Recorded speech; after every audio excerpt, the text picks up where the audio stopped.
بسم الله الرحمن الرحيم. அல்ஹம்துலில்லாஹ். எல்லாம் வல்ல அல்லாஹ்வின் நல்லடியார்களே, அல்லாஹ்வுடைய தூதருடைய வாழ்க்கையில் நடைபெற்ற ஒரே ஒரு சம்பவத்தை உங்களுக்கு சுட்டிக்காட்டிவிட்டு என்னுடைய இந்த சிறு உரையை நிறைவு செய்யலாம் என்று நான் விரும்புகின்றேன். முஹம்மது நபி ஸல்லல்லாஹு அலைஹி வஸல்லம் அவர்கள் மக்கா மாநகரத்தில் அல்லாஹ்வுடைய அந்த இறை செய்தியை மக்கள் மத்தியில் எடுத்து போதித்துக் கொண்டிருக்கின்ற வேளையில் இந்த ஏகத்துவ பிரச்சாரத்தை மக்கள் மத்தியில் எடுத்து வைத்துக் கொண்டிருந்த அந்த நேரத்தில் சன்ஆ என்ற குலத்தைச் சேர்ந்த லிமாத் என்ற ஒரு நபர் மக்கா மாநகருக்குள்ளே நுழைகின்றார். அவருடைய தொழில் என்னவென்றால் காட்டு கருப்புகளை விரட்டுவதுதான் அவருடைய சிறப்பு தொழிலாக இருந்தது. அப்படி காட்டு கருப்புகளை விரட்டுவதில் கைதேர்ந்தவர் என்று தன்னை அறிமுகப்படுத்திக் கொண்ட அந்த நபர் காட்டு கருப்புகளை நான் விரட்டுகின்றேன் என்று கூறிக்கொண்டு உள்ளே நுழைகின்றார். இன்னும் பைத்தியங்களை தெரிய வைக்குவேன் என்றும் சொல்லிக் கொண்டிருக்கின்றார். அப்படி அவர் உள்ளே நுழைகின்ற நேரத்தில் அல்லாஹ்வுடைய தூதருடைய பிரச்சாரத்தை பிடிக்காத சில விஷமிகள் இந்த மக்காவிற்குள் ஒரு பைத்தியக்காரர் இருக்கின்றார், அவருக்கு சில விஷயங்களால் அவர் பாதிக்கப்பட்டிருக்கின்றார், அவருக்கு நீங்க போய் ஓதி பாருங்கன்னு சொல்லி அந்த நபர் யார் என்றால் அல்லாஹ்வுடைய தூதர் என்று அடையாளம் காட்டிவிட்டு அனுப்பிவிடுகின்றார்கள். அந்த நபர் அல்லாஹ்வுடைய தூதரிடத்தில் சென்று நீங்கள் தான் முஹம்மதா என்று கேள்வி எழுப்புகின்றார். ஆமாம் என்று அல்லாஹ்வுடைய தூதர் பதிலளிக்கின்றார்கள். உங்களிடத்தில் இந்த மாதிரி விஷயங்களை கேள்விப்பட்டேன், நான் உங்களுக்கு ஓதி பார்க்கின்றேன், ஓதி பார்க்கலாமா என்று ஒரு கேள்வியை எழுப்புகின்றார். நான் ஓதி பார்த்தேன் என்றால் அல்லாஹ் நாடினால் உங்களுக்கு நிவாரணம் கிடைக்கும் என்று நினைத்துக் கொண்டு என்று சொல்லிவிட்டு அவருக்கு ஓதி பார்ப்பதாக கூறுகின்றார். தன்னிடத்தில் கேட்கப்பட்ட அந்த கேள்விக்கு நளினமாக பதிலளித்த அல்லாஹ்வுடைய தூதர் அவர்கள் அவருக்கு அவர் முன் சில வாசகங்களை கூறி காட்டுகின்றார்கள். இன்னல் ஹம்துலில்லாஹ் நஹ்மதுஹு வ நஸ்தஈனுஹு வ நஸ்தக்ஃபிருஹு வ நு'மினு பிஹி வ நத்தவக்கலு அலைஹி என்று இந்த உரைக்கு முன்பாக நாம் சுட்டிக்காட்டினோமா இல்லையா, அந்த வாசகங்களை சுட்டிக்காட்டுகின்றார்கள். அதனுடைய பொருள் என்னவென்றால், புகழ் அனைத்தும் அல்லாஹ் ஒருவனுக்கே உரியது, வணக்க வழிபாடுகள் அனைத்தும் அவனுக்கே உரியன, அவனிடத்திலே உதவி தேடுகின்றோம், அவனிடத்திலே பாவ மன்னிப்பு கோருகின்றோம், அவன் யாருக்கு நேர்வழியை நாடிவிட்டானோ அவரை வழிகெடுப்பவர் யாரும் இல்லை, யாரை அவன் வழிகெடுக்க நாடிவிட்டானோ அவரை நேர்வழியில் செலுத்துவது யாரும் இல்லை என்று சில வாசகங்களை அல்லாஹ்வுடைய தூதர் அவர்கள் அவரிடத்திலே கூறியவுடன் அவர் அப்படி ஆடி போய்விடுகின்றார். ஆடி போயிட்டு சொல்றாரு, இப்ப சொன்னீங்களே இந்த வார்த்தைகளை திரும்ப என்னிடத்தில் சொல்லுங்கள் என்று கூறுகின்றார். மறுபடியும் அதே வார்த்தைகளை கூறுகின்றார்கள். திரும்ப கேட்டு சொல்றாரு, திரும்ப சொல்லுங்க அப்படின்றாரு. திரும்ப அல்லாஹ்வுடைய தூதர் அந்த வாசகங்களை கூறியவுடன் அவர் கூறுகின்றார், இதற்கு முன்பாக எத்தனையோ கவிஞர்களிடத்தில் நான் சென்றிருக்கின்றேன், எத்தனையோ சூனியக்காரர்களிடத்தில் நான் சென்றிருக்கின்றேன், எத்தனையோ மந்திரவாதிகளிடத்தில் நான் சென்றிருக்கின்றேன், இப்பொழுது நீங்கள் சொன்ன இந்த வாசகத்தை போன்று இதுவரைக்கும் நான் கேள்விப்பட்டதில்லை.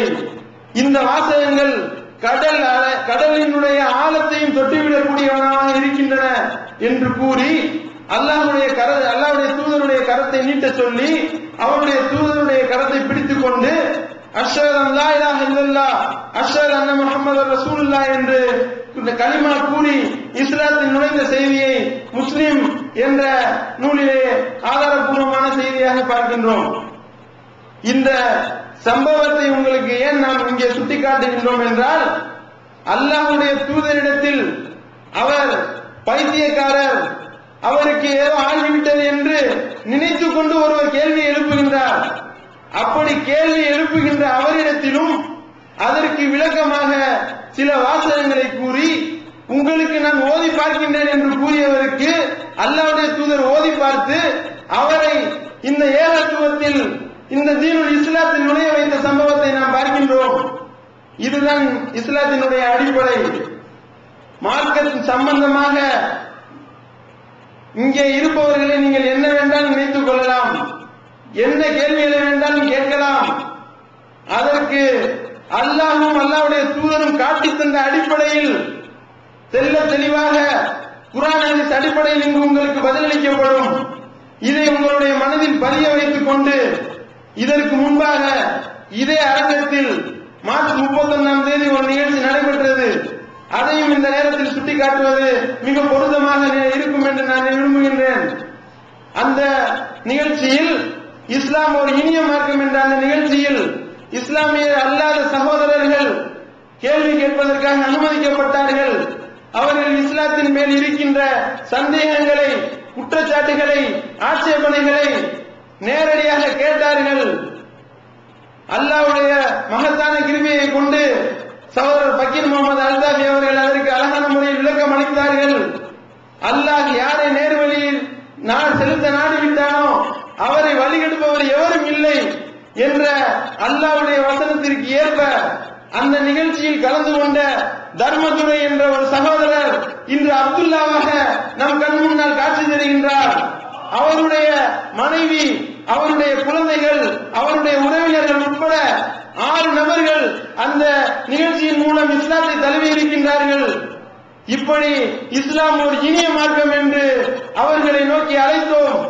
இஸ்லாம் பின்பற்றுவதற்கு மிக எளிய மார்க்கம் என்று கூறி முஸ்லிம்களை அழைத்திருக்கின்றோம். நீங்கள் கேட்கக்கூடிய ஒவ்வொரு கேள்விகளுக்கும் அல்லாஹ்வும் அவருடைய தூதரும் காட்டித் தந்த அடிப்படையில் இங்கு பதிலளிக்கப்படும் என்பதை பதிவு செய்து என்னுடைய வரவேற்புரை நிறைவு செய்கின்றேன். வாயிதவான அல்ஹம்துலில்லாஹி ரப்பில் ஆலமீன். அஸ்ஸலாமு அலைக்கும் வரஹ்மத்துல்லாஹி வபரகாத்துஹு. கண்ணியத்திற்குரிய எல்லாம் வல்ல அல்லாஹ்வின் நல்லடியார்களே, இது போன்ற கேள்வி பதில் வடிவத்தில் மார்க்க விளக்க நிகழ்ச்சியினை நாம் ஏற்பாடு செய்ததற்கு என்ன காரணம் என்றால், தமிழகத்திலே ஒரு காலம் இருந்தது. அப்பொழுது மார்க்க ரீதியான சந்தேகங்களை மார்க்க அறிஞர்களிடத்திலே, உலமா பெருமக்களிடத்திலே கேள்வி கேட்க செல்வதே ஒரு பாவமாக கருதப்பட்டது. யாரேனும் ஒருவர் தப்பி தவறி ஆலிம்களிடத்திலே போய் கேள்வி கேட்டுவிட்டால் அந்த கேள்விக்கு முறையான பதில்கள் எதுவும் வழங்கப்படாது. அந்த அஜரத்து திருப்பி கேட்பார், நீ அந்த அளவுக்கு பெரிய ஆள் ஆயிட்டியோ, ஏன்ட்டு கேள்வி கேட்கிற அளவுக்கு நீ 7 வருஷம் படிச்சிருக்கிறியா, உனக்கு அலிபேக்கு அர்த்தம் தெரியுமா? ஒரு காலம் இப்படித்தான் இருந்துச்சு. அலிபேக்கு என்னடா அர்த்தம்? அலிப்புங்கிறது அரபியில ஒரு எழுத்து, பா என்பது அரபியில ஒரு எழுத்து. ஒரு எழுத்துக்கு தனியா அப்படி அர்த்தம் இருக்க முடியும். ஆனா இவர் என்னவோ பெரிய கரைச்சி குடிச்ச ஒரு மாதிரி நம்மகிட்ட எவனும் கேள்வி கேட்க வரக்கூடாது என்கிற ஒரு பாதுகாப்பு வட்டத்தை உருவாக்குவதற்காக வேண்டி இது போன்று மக்கள் கேள்வி கேட்பதை தடை செய்தார்கள். கேள்வி கேட்க கூடாது என்று போதித்தார்கள். அது மட்டுமல்ல, அந்த தகவலை சொல்வதற்கு திருமறை குர்ஆனில் இருந்த ஆதாரத்தை முன்வைத்தார்கள். கேள்வி கேட்கக்கூடாதுன்னு சொல்லக்கூடிய நாங்கள் சுயமாக சொல்லல. குர்ஆன்ல அல்லாஹ்வே சொல்றான், யா அய்யுஹல்லதீன ஆமனு லா தஸாலு அன் அஷ்யாஅ, மூமின்களே நீங்கள் சில விஷயங்களை பற்றி கேட்காதீர்கள். அவ்வாறு கேட்டால் இன் தஸஅலு அன்ஹா ஹீன யனஸல் குர்ஆன் துபதலக்கும் அஃபல்லாஹு அன்ஹா, அவ்வாறு நீங்கள் கேள்வி எழுப்பினால் அது உங்களுக்கு தீங்காக அமைந்துவிடும். அது தெளிவுபடுத்தப்பட்டால் இந்த குர்ஆன் வசனத்தை தூக்கி போட்டு கேட்காதங்க அல்லாஹ் கேள்வி கேட்டா உனக்கு தான் சிக்கல், நீ தான் மாட்டிக்கிட்டு முழிக்கிற மாதிரி இருக்கும். அதனால கேள்வி எதுவும் கேட்காம நாங்க என்ன சொல்றோமோ அதை தலையாட்டி அப்படியே செம்மறியாட்டு கூட்ட மாதிரி கேட்டுட்டு போய்கிட்டே இருக்கணும். என்று ஒரு காலத்திலே மார்க்கம் சம்பந்தமாக கேள்வி கேட்பது தடை செய்யப்பட்டது. ஆனால் இன்னொரு புறத்திலே திருமறை குர்ஆனுடைய வசனங்களை எடுத்து பார்க்கிறோம். கேள்வி கேட்பதை சிலாகித்து குர்ஆனிலே பல வசனங்கள் பேசப்படுகிறது. எந்த அளவிற்கு என்று சொன்னால், அல்லாஹ் ரப்பல் ஆலமீன் பல்வேறு செய்திகளை திருமறையிலே நமக்கு சொல்லித் தருகிறான். அந்த செய்திகள் எப்படிப்பட்ட செய்திகள் என்று சொன்னால், நபிகள் நாயகத்தினுடைய காலத்தில் வாழ்ந்த சஹாபா பெருமக்கள் நபி அவர்களிடத்திலே கேட்ட கேள்விகள், அந்த கேள்விகளுக்கு அல்லாஹ் அளித்த பதில், அதை கேள்வி பதில் வடிவத்திலேயே அல்லாஹ் குர்ஆன்ல சொல்லி காட்டுறான். யஸ்அலூனக அனிர் ரூஹ், நபியே உம்மிடத்திலே உயிரை பற்றி கேட்கிறார்கள். குலிர் ரூஹ் மின் அம்ரி ரப்பி, சொல்லுங்கள் உயிர் என்பது என் இறைவனின் கைவசம் இருக்கிறது, அது பற்றி உங்களுக்கு அதிகமான அறிவு கிடையாது என்று பதில் சொல்லுங்கள். யஸ்அலூனக அனில் அஹில்லா, நபியே உம்மிடத்திலே பிறையை பற்றி கேட்கிறார்கள். குல் ஹிய மவாகீத்து லின்னாஸ், சொல்லுங்கள் அது மக்களுக்கு காலம் காட்டுகிற கருவி என்று சொல்லுங்கள். யஸ்அலூனக அனில் ஹம்ர் வல் மைசிர், மதுபானத்தை பற்றி உம்மிடத்திலே கேட்கிறார்கள், சூதாட்டத்தை பற்றி கேட்கிறார்கள், அதிலே கெடுதி இருக்கிறது என்று சொல்லுங்கள். யஸ்அலூனக மாலா யுன்ஃபிகூன், எதை செலவழிப்பது என்று கேட்கிறார்கள். குலில் அஃப்வ, உங்களின் செலவு போக மிச்சம் இருப்பதை செலவிட சொல்லுங்கள். இப்படி அல்லாஹ் பல்வேறு வசனங்களில் உம்மிடத்திலே இவ்வாறு கேள்வி கேட்கிறார்கள், அந்த கேள்விக்கு நீங்கள் இவ்வாறு பதிலளிக்க வேண்டும் என்று குர்ஆனிலே பேசுகிறார். ஏன் இப்படி அல்லாஹ் சொல்லணும்? பதில மட்டும் சொல்லிட்டு போலாம்ல, உன் செலவு போக மிச்சம் இருக்கிறது செலவழி, அப்படியே போயிடலாம். உயிருங்கிறது அல்லாஹ்வுடைய கையில் இருக்கு, சொல்லிட்டு போயிடலாம். பிறை என்பது மக்களுக்கு காலம் காட்டுகிற கருவி, சொல்லிட்டு போயிடலாம். மதுவிலே மனிதர்களுக்கு கேடு இருக்கிறது, அப்படியே நிறுத்திக் கொள்ளலாம். இப்படி அல்லாஹ் வெறுமனே ஒரு போதனையாக சொல்லாமல், இதை அந்த மக்கள் கேட்கிறார்கள், அந்த கேள்விக்கு நீங்கள் இவ்வாறு பதிலளியுங்கள் என்று அல்லாஹ் ஏன் சொல்லித் தருகிறான் என்றால், இவ்வாறு மார்க்க சம்பந்தமாக நபிகள் நாயகத்திடத்தில் அந்த காலத்து மக்கள் கேள்வி கேட்டிருக்கிறார்கள் என்ற செய்தியை நமக்கு சொல்லித் தருவதற்காக.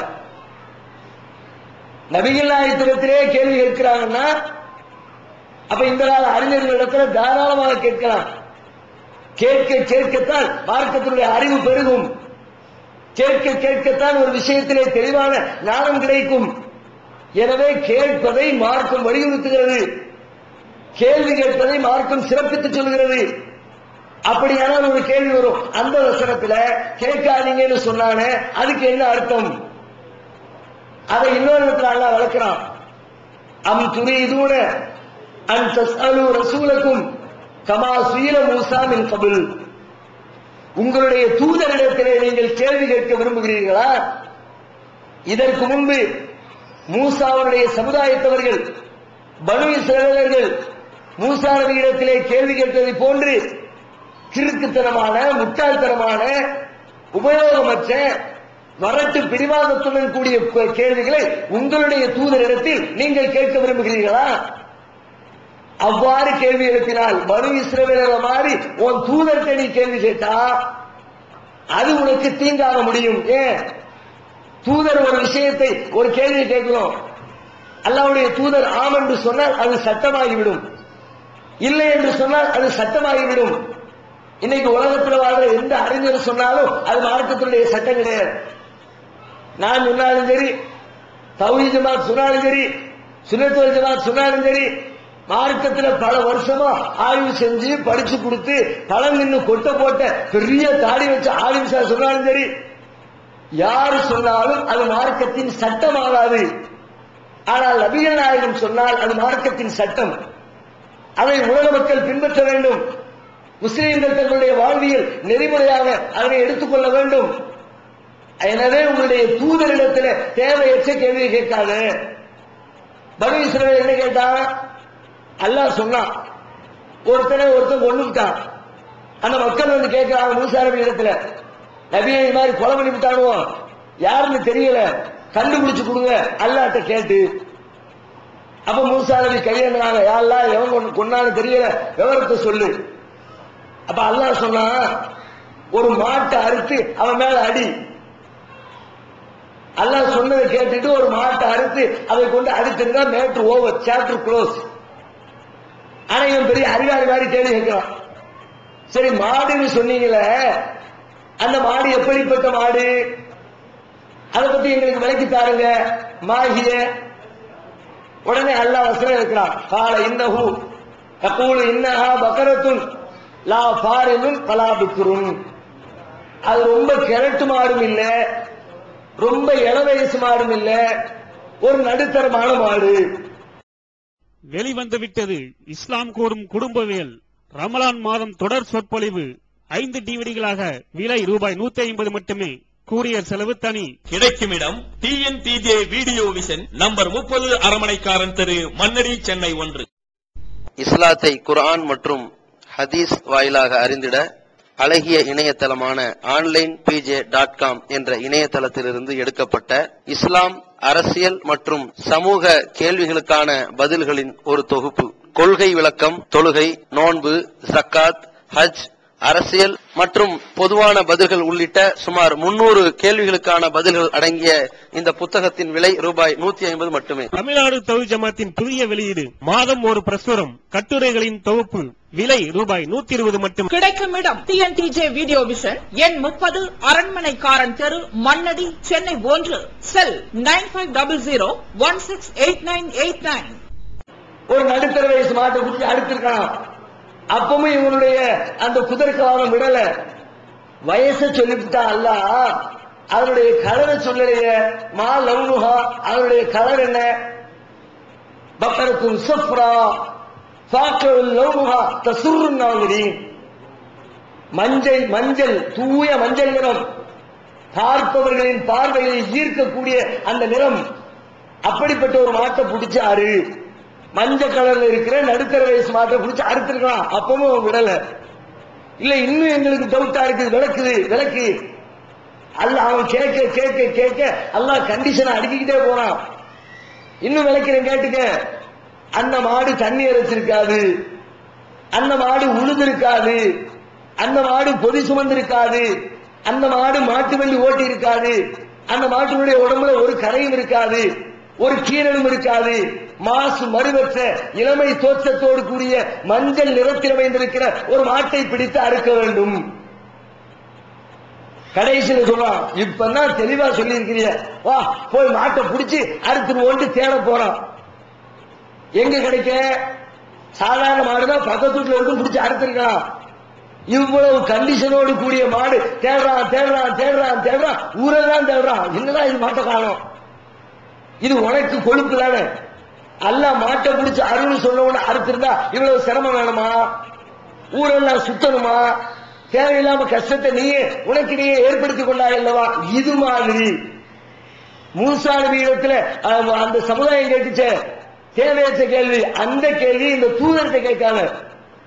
ஒரு தடவை நபிகள் நாயகம் ஸல்லல்லாஹு அலைஹி வஸல்லம் அவங்களுக்கு அல்லாஹ் வசனம் இருக்கிறான். ஃபமன் ஹஜ்ஜல் பைத்த மனிஸ்ததாஅ இலைஹி சபீலா. யாரு ஹஜ் செய்வதற்கு சென்று வர சக்தி பெற்றிருக்கிறாரோ அவர் ஹஜ் செய்ய வேண்டும். உடனே ஒரு சஹாபி அவரை குல்லியாவின் யார சொல்லலாம் ஒவ்வொரு வருஷமுமா ஹஜ் செய்யணும் அப்படிங்கிறார். ரசூலுல்லாஹ் அந்த கேள்வியை புறக்கணிக்கிறாங்க, அவாய்ட் பண்றாங்க, பதில் சொல்லாம. இவர் விடாக்கண்ணனா இருக்கிறாரு, திரும்பி போய் நின்றுக்கிட்டு அவளை குல்லியாவின் ஒவ்வொரு வருஷமுமா. என்னடா இது விடமாட்டான் போல இருக்கு. அங்கிட்டு திரும்ப அங்க அவளை குல்லியாவின். ரசூலுல்லாஹ் கோபம் ஆயிட்டாங்க, டென்ஷன் ஆயிட்டாங்க. ஒவ்வொரு வருஷமும் ஹஜ் செய்யணும்னா அதை எனக்கு சொல்ல தெரியாது. நாங்க என்ன மறந்தா போயிட்டோம், அல்லாஹ் என்ன மறந்தா போயிட்டான். ஏன்னா தேவையில்லாம கேள்வி கேட்டு நான் ஆமான்னு சொன்னா என்ன ஆகும்? ஒன்னால ஹஜ்ஜுக்கு போக முடியுமா? வருஷம் ஆயில்ல ஒரு தடவை போறதுக்கு எவ்வளவு கணக்கு பாக்குறோம். ஏப்பா 1.25 லட்சம் ரூபாய் ஆகுது. இந்த 1.25 லட்சத்தை வச்சு பக்கத்தில் இருக்கிற கடையை முடிச்சோம்னா மாசம் 3000 ரூபாய் வருமானம் வரும்.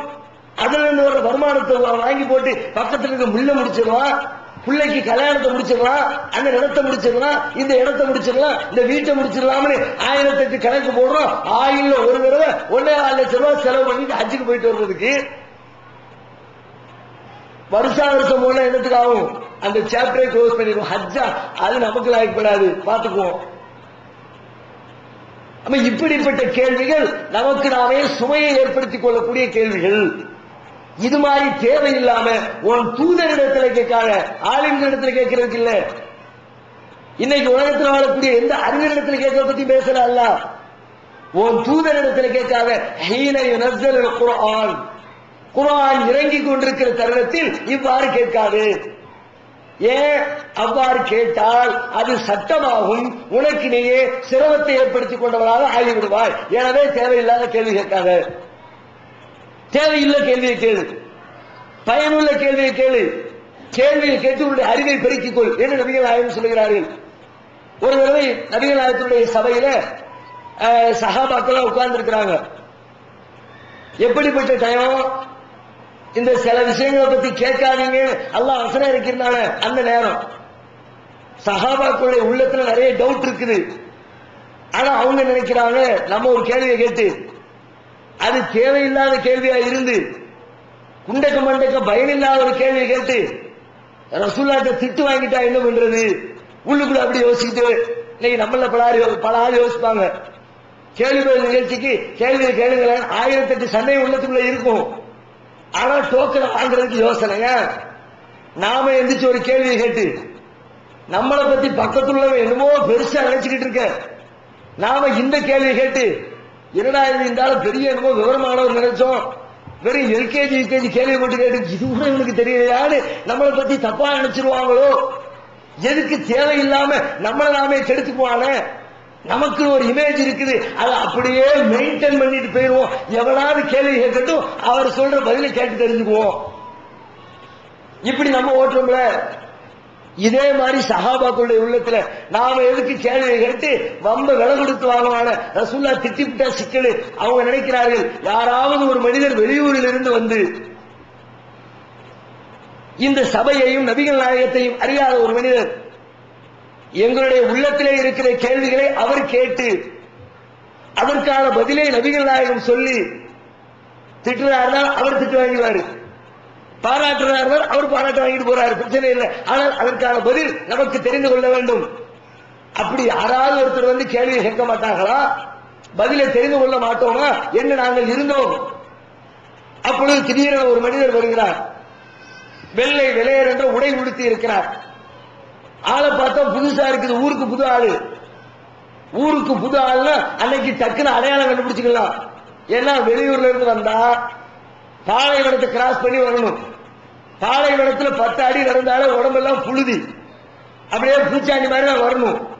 ஆனா இந்த ஆளை பார்த்தா ஏதோ மஸ்ஜித் நபவிக்கு பக்கத்துல குளிச்சு மொழுவி நீட்டா அயன் பண்ணி ட்ரெஸ் தூக்கி மாட்டிட்டு இருந்த ஒரு மாதிரி பளிச்சுன்னு இருக்கிறாரு.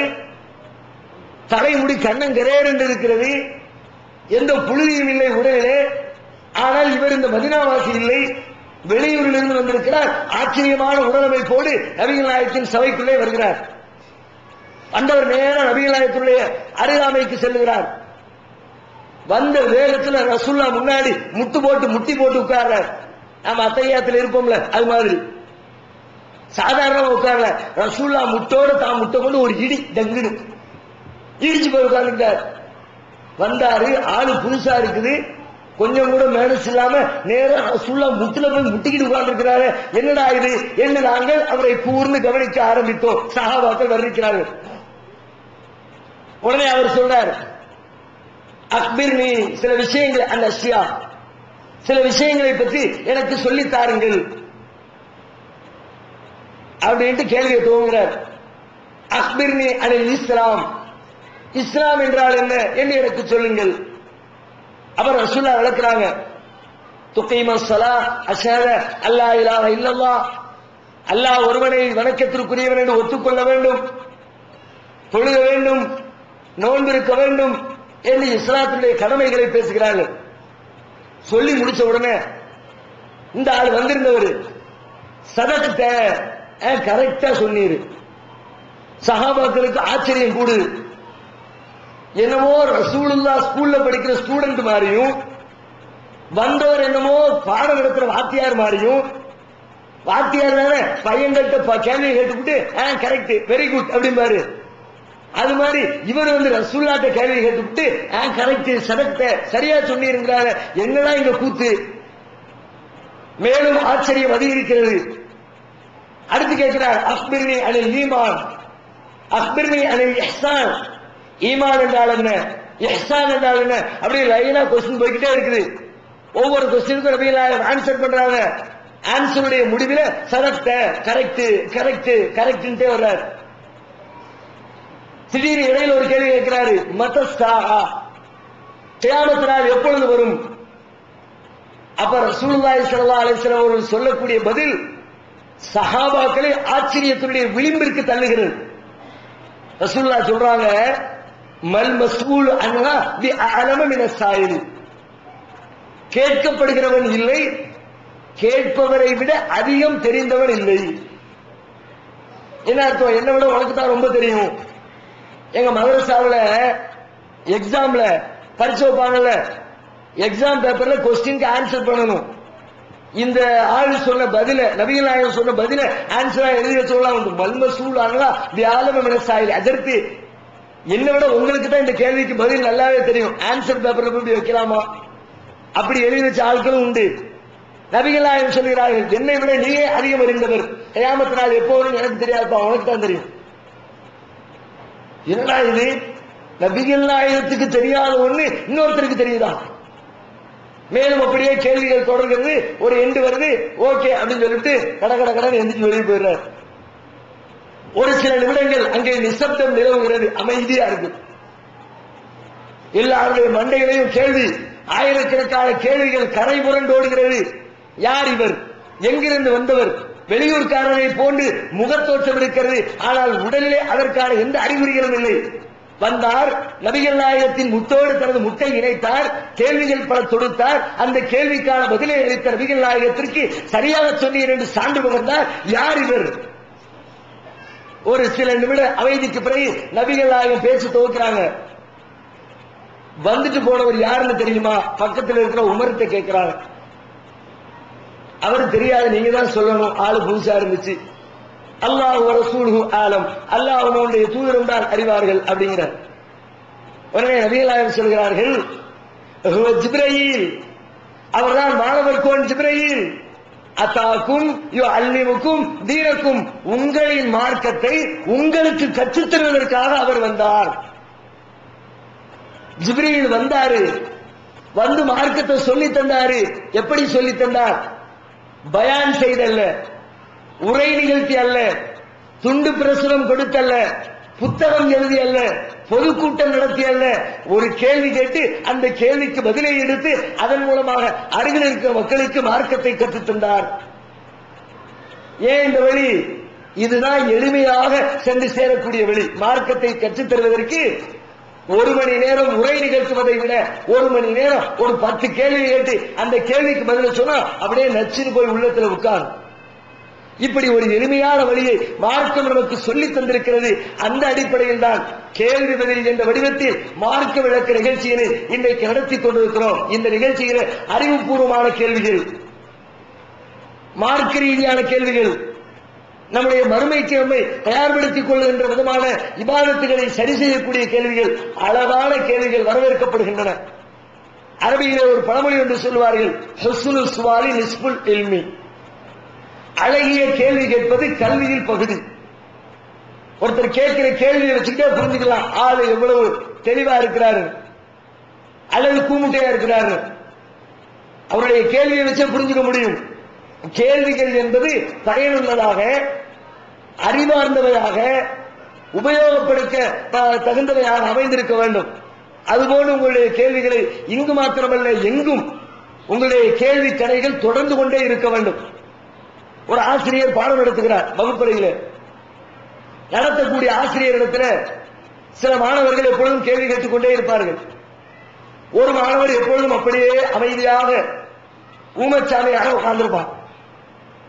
அதற்கு ரொம்ப வருத்தம் வாத்தியாருக்கு. என்னடா தம்பி, எல்லா பேரும் கேள்வி கேட்கிறான், நீ மட்டும் கேட்கவே மாட்டேங்கிறிய, நல்ல கேள்வி கேட்கணும்பா, அப்பதான் அறிவு வளரும், 4 விஷயம் தெரியும், கேள்றா தம்பின்னு மாணவருக்கு போதனை செய்கிறார் அந்த ஆசிரியர். அப்ப அந்த பையன் சொன்னா, சரியா கருத்து, நாளையிலிருந்து நான் கேள்வி கேட்டுறேன் போயிட்டான். மறுநாள் ஆசிரியர் உஸ்தாத் பாடம் நடத்துகிறார். நோன்பை பற்றி உண்டான பாடம். பாடத்திலே நோன்பினுடைய சட்ட திட்டங்கள் அனைத்தையும் அக்கு வேற ஆணி வேற பிரிச்சு மேலான எதிர்த்து காலையில் சூரியன் உதித்தது முதல் மாலையில் சூரியன் மறைகிற வரைக்கும் உண்ணாமல் பருகாமல் உறவு கொள்ளாமல் பொய் பேசாமல் வீண் விளையாட்டுகளில் ஈடுபடாமல் இறைவனை தொழுது வணங்கி நன்மைகளை பெற்றிட வேண்டும். இதுதான் நோன்பின் கடமை. அப்படியே பட்டியல் போடுறாரு சட்டத்திட்டங்களை. எல்லாம் கிளாஸ் முடிஞ்ச உடனே நம்ம ஹீரோ எந்திரிச்சிட்டான். யாரு? முதல் நாள் அதற்கு போதனை பண்ணார கேள்வி கேட்கணும்னு அவன் எந்திரிச்சிட்டான். அதற்கு எனக்கு ஒரு டவுட். அதற்கு சந்தோஷம் தாங்க முடியல. கேளுடா தம்பி கேளு. உடனே பையன் கேட்டான், அதற்கு சூரியன் உதிச்சதுல இருந்து சூரியன் மறைகிற வரைக்கும் நோம்பு இருக்கணும்னு சொல்லிங்க, சூரியன் மறையலாட்டி என்ன பண்றது அப்படின்னா. அப்பதான் நட்சத்திர உன்னை கேள்வி கேட்க சொன்ன தெரியுமா, என்ன அடிக்கணும்டா முதல்ல. இப்படிப்பட்ட கேள்விகளாக அமைந்து விடக்கூடாது. பயனுள்ள இம்மைக்கும் மறுமைக்கும் நன்மை தரத்தக்க அற்புதமான அழகிய கேள்விகள் கேட்டு மார்க்கத்தை தெரிந்து கொள்வதற்கு அல்லாஹ் நம் அனைவருக்கும் அருள் புரிவானாக. இப்போது விற்பனையில் இஸ்லாம் கூறும் பொருளியல் சகோதரர் பிஜே அவர்கள் உரையாற்றிய பொருளாதாரம் சம்பந்தமான 27 மணி நேர தொடர் சொற்பொழிவு. என்ன வியாபாரம் செய்யலாம், பங்குச் சந்தையில் ஈடுபடலாமா, இன்சூரன்ஸ் செய்யலாமா, எம்எல்எம் வியாபாரத்தில் ஈடுபடலாமா, குத்தகை, பங்கு வணிகம் மற்றும் வியாபாரம் தொடர்பான அனைத்து சந்தேகங்களுக்கும் குர்ஆன் ஹதீஸ் அடிப்படையில் தெளிவான விளக்கங்கள் 3 டிவிடிகளாக விலை ரூபாய் 75 மட்டுமே. கிடைக்கும் இடம் டிஎன்டிஜே வீடியோ விஷன், நம்பர் 30, அரண்மனைக்காரன் தெரு, மண்ணடி, சென்னை 1. இப்போது புத்தம் புது வடிவில் பல சிறப்பம்சங்களுடன் onlinepj.com மற்றும் tntj.net இணையதளங்கள். இப்போ இஸ்லாமிய ஆட்சி இல்லாம தர்காவை இடிக்கலாமா? சகோதரருடைய கேள்வி என்னன்னா, இஸ்லாமிய ஆட்சி இல்லாமல் தர்காவை இடிக்கலாமா? ஏன்னா இஸ்லாம் தர்கா வழிபாட்டை தரைமட்டமாக்க சொல்லு. இறந்தவர்களின் அடக்க ஸ்தலங்களின் மீது கட்டப்பட்டிருக்கிற வழிபாட்டு தலங்களை, தர்காக்களை தரையோடு தரையாக இடித்து தரைமட்டமாக்குங்கள் என்று நபிகள் நாயகம் சொல்லி இருக்கிறார்கள். இப்போ நம்ம கவர்மெண்ட் நம்ம கையில இல்ல, இஸ்லாமிய ஆட்சி இல்ல. இந்த கட்டத்தில் நாம் தர்காவை இடிப்பது சரியா தவறான்னு கேட்கிறாங்க. ஆட்சி இருந்தா தான் இந்த நல்ல முறை செய்யணும்னு அவசியம் இல்லை. சில விஷயங்களுக்கு மார்க்கம் சில நிபந்தனைகளை விதிக்கும்.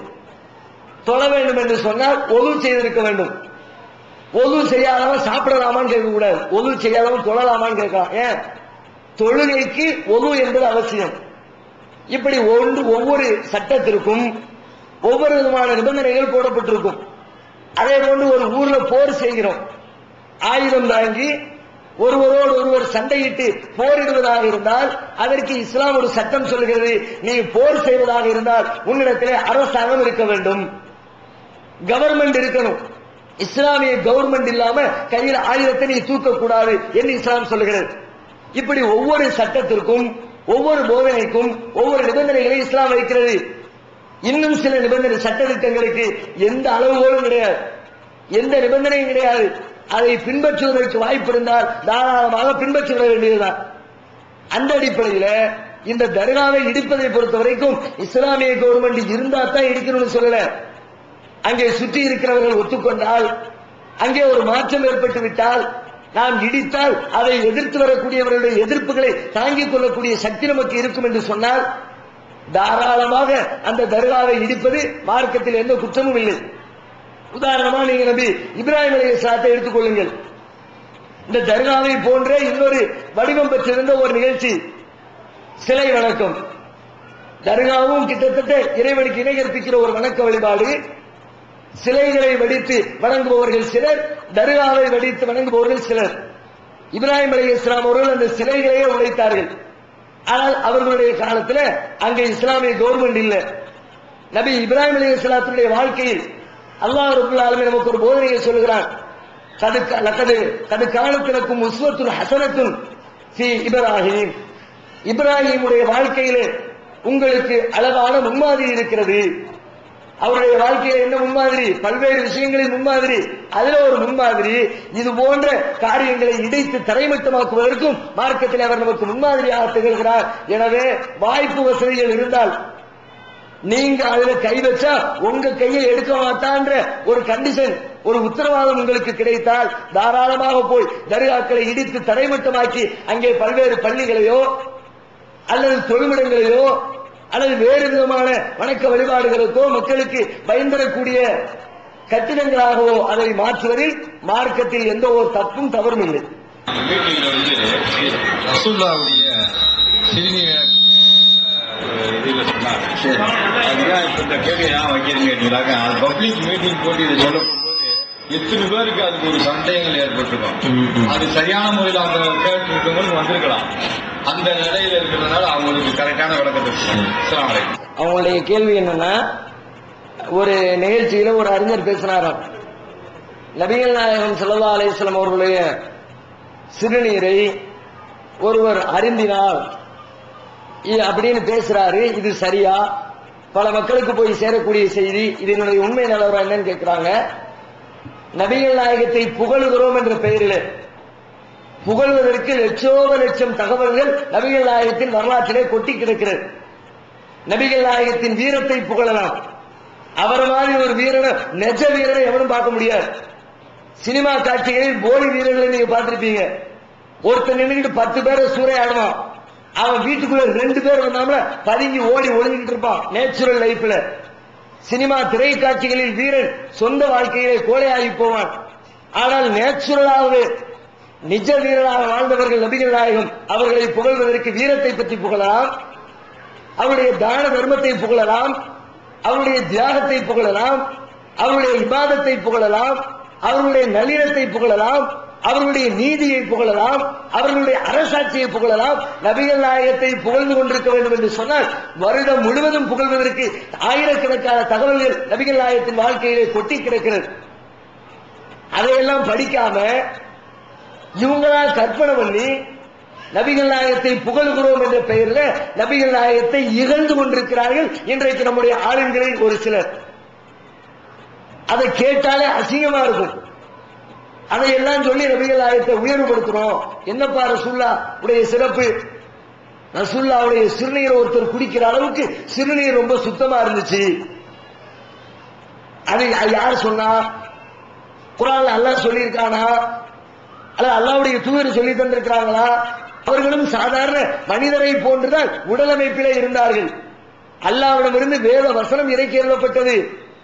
ஆனால் உடல் அமைப்பிலே நாம சாப்பிடுற மாதிரிதான் அவங்க சாப்பிடுவாங்க. நாம் நம்முடைய வயிற்றிலே மலஜலத்தை சுமப்பதை போன்று அவர்களும் சுமந்தார்கள். நாம் தூங்குவதை போன்று தூங்கினார்கள். நாம் கடை வீதியிலே நடமாடுவதை போன்று நடமாடினார்கள். நாம் நம்முடைய இயற்கை தேவைகளை நிறைவேற்றுவதற்காக மலஜலம் கழிப்பதை போன்று அவர்களும் கழித்தார்கள். நம்முடைய உடலிலே நாச்சம் எடுக்கும் என்று சொன்னார். நபிகள் நாயகத்தின் உடலிலும் அது நாச்சமாகத்தான் இருந்தது.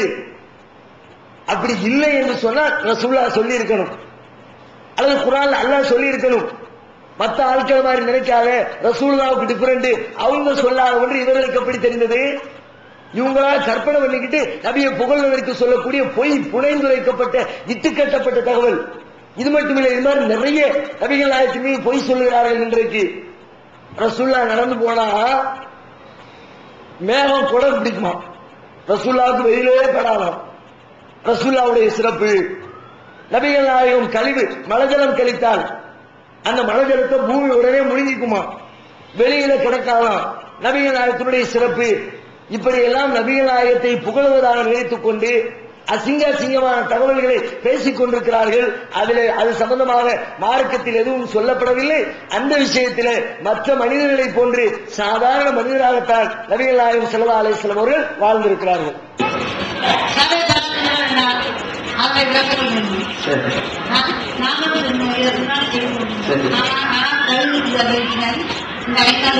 அந்த 5வது ஆண்டுகளாக நாங்கள் அதை எடுத்துக்கிட்டோம். ஆனால் இப்போ இப்போ வந்து பெண்கள் அனைவரும் இதே மாதிரி நிறைய பேர் இருக்கிறாங்க. அம்மா என்ன கேட்கிறாங்கன்னா, ஷபே பராத்னா என்ன, அது சம்பந்தமாக மார்க்கம் சொல்லக்கூடிய தகவல்கள் என்னன்னு கேட்கிறாங்க. ஷபே பராத் என்று இன்றைக்கு ஒரு இரவை உருவாக்கி ஷாபான் மாதத்தினுடைய 15வது இரவு நாள் பராத்துடைய இரவு, நரகிலிருந்து நம்மை விடுதலை செய்யக்கூடிய இரவு என்று சொல்லி இவர்களாக உருவாக்கி அந்த இரவிலே அல்லாஹ்விடத்தில் சில ரெக்கமெண்டேஷன் போடுவாங்க. மகரிபு தொழுத உடனே எங்க ஊர் பக்கம்லாம் பாத்தீங்கன்னா திருநெல்வேலியில வீடுகள்ல இருந்து பள்ளியாசலுக்கு பண்ரொட்டியா வந்து குமியும். அது மாதிரி இந்த கோதுமை ரொட்டி அது ஒரு பக்கம் வந்து குமியும்.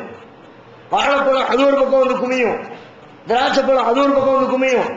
பள்ளிவாசல் வாசல்ல 3 பேக்ஸா தூக்கி வச்சிருவாங்க. வாழைப்பழத்தை பூரா இதுல போடு, பன் ரொட்டியை பூரா இதுல போடு, கோதுமை ரொட்டியை பூரா இதுல போடு, எல்லாத்தையும் முடிஞ்சு பாத்தியா ஓதி எல்லாம் வீட்டுக்கு அள்ளிட்டு போக வேண்டியது.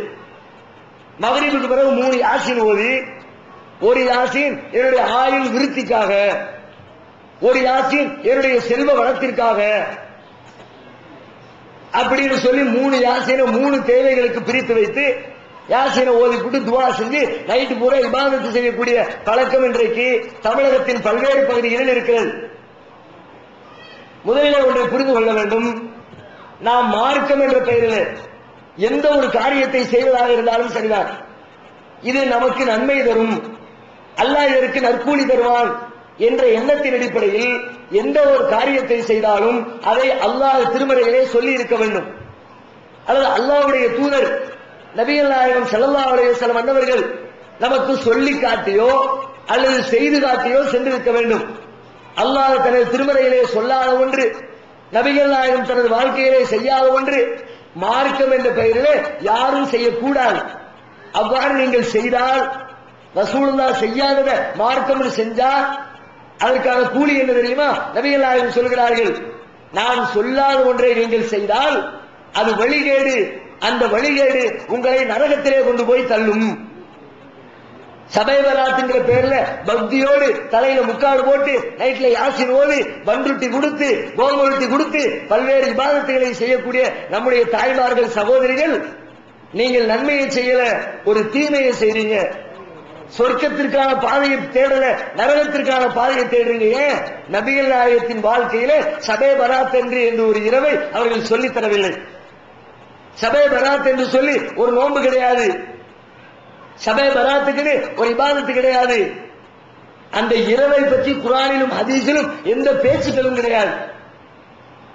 இது நம்முடைய ஆலிம் பெருமக்கள் அவர்களுடைய வயிற்று பிழைப்புக்காக உருவாக்கி கொண்டது, வேற எந்த நோக்கமும் கிடையாது. முந்தியெல்லாம் பாத்தீங்கன்னா பள்ளிவாசல்கள்ல இமாம்களுக்கு ரொம்ப குறைஞ்ச சம்பளம் கொடுப்பாங்க. அவரு 4 பொட்ட பிள்ளைகளை வச்சுக்கிட்டு எப்படி குடும்பத்தை கரை சேர்ப்பாரு? யோசிச்சு யோசிச்சு பார்த்தாங்க ஆட்கள்.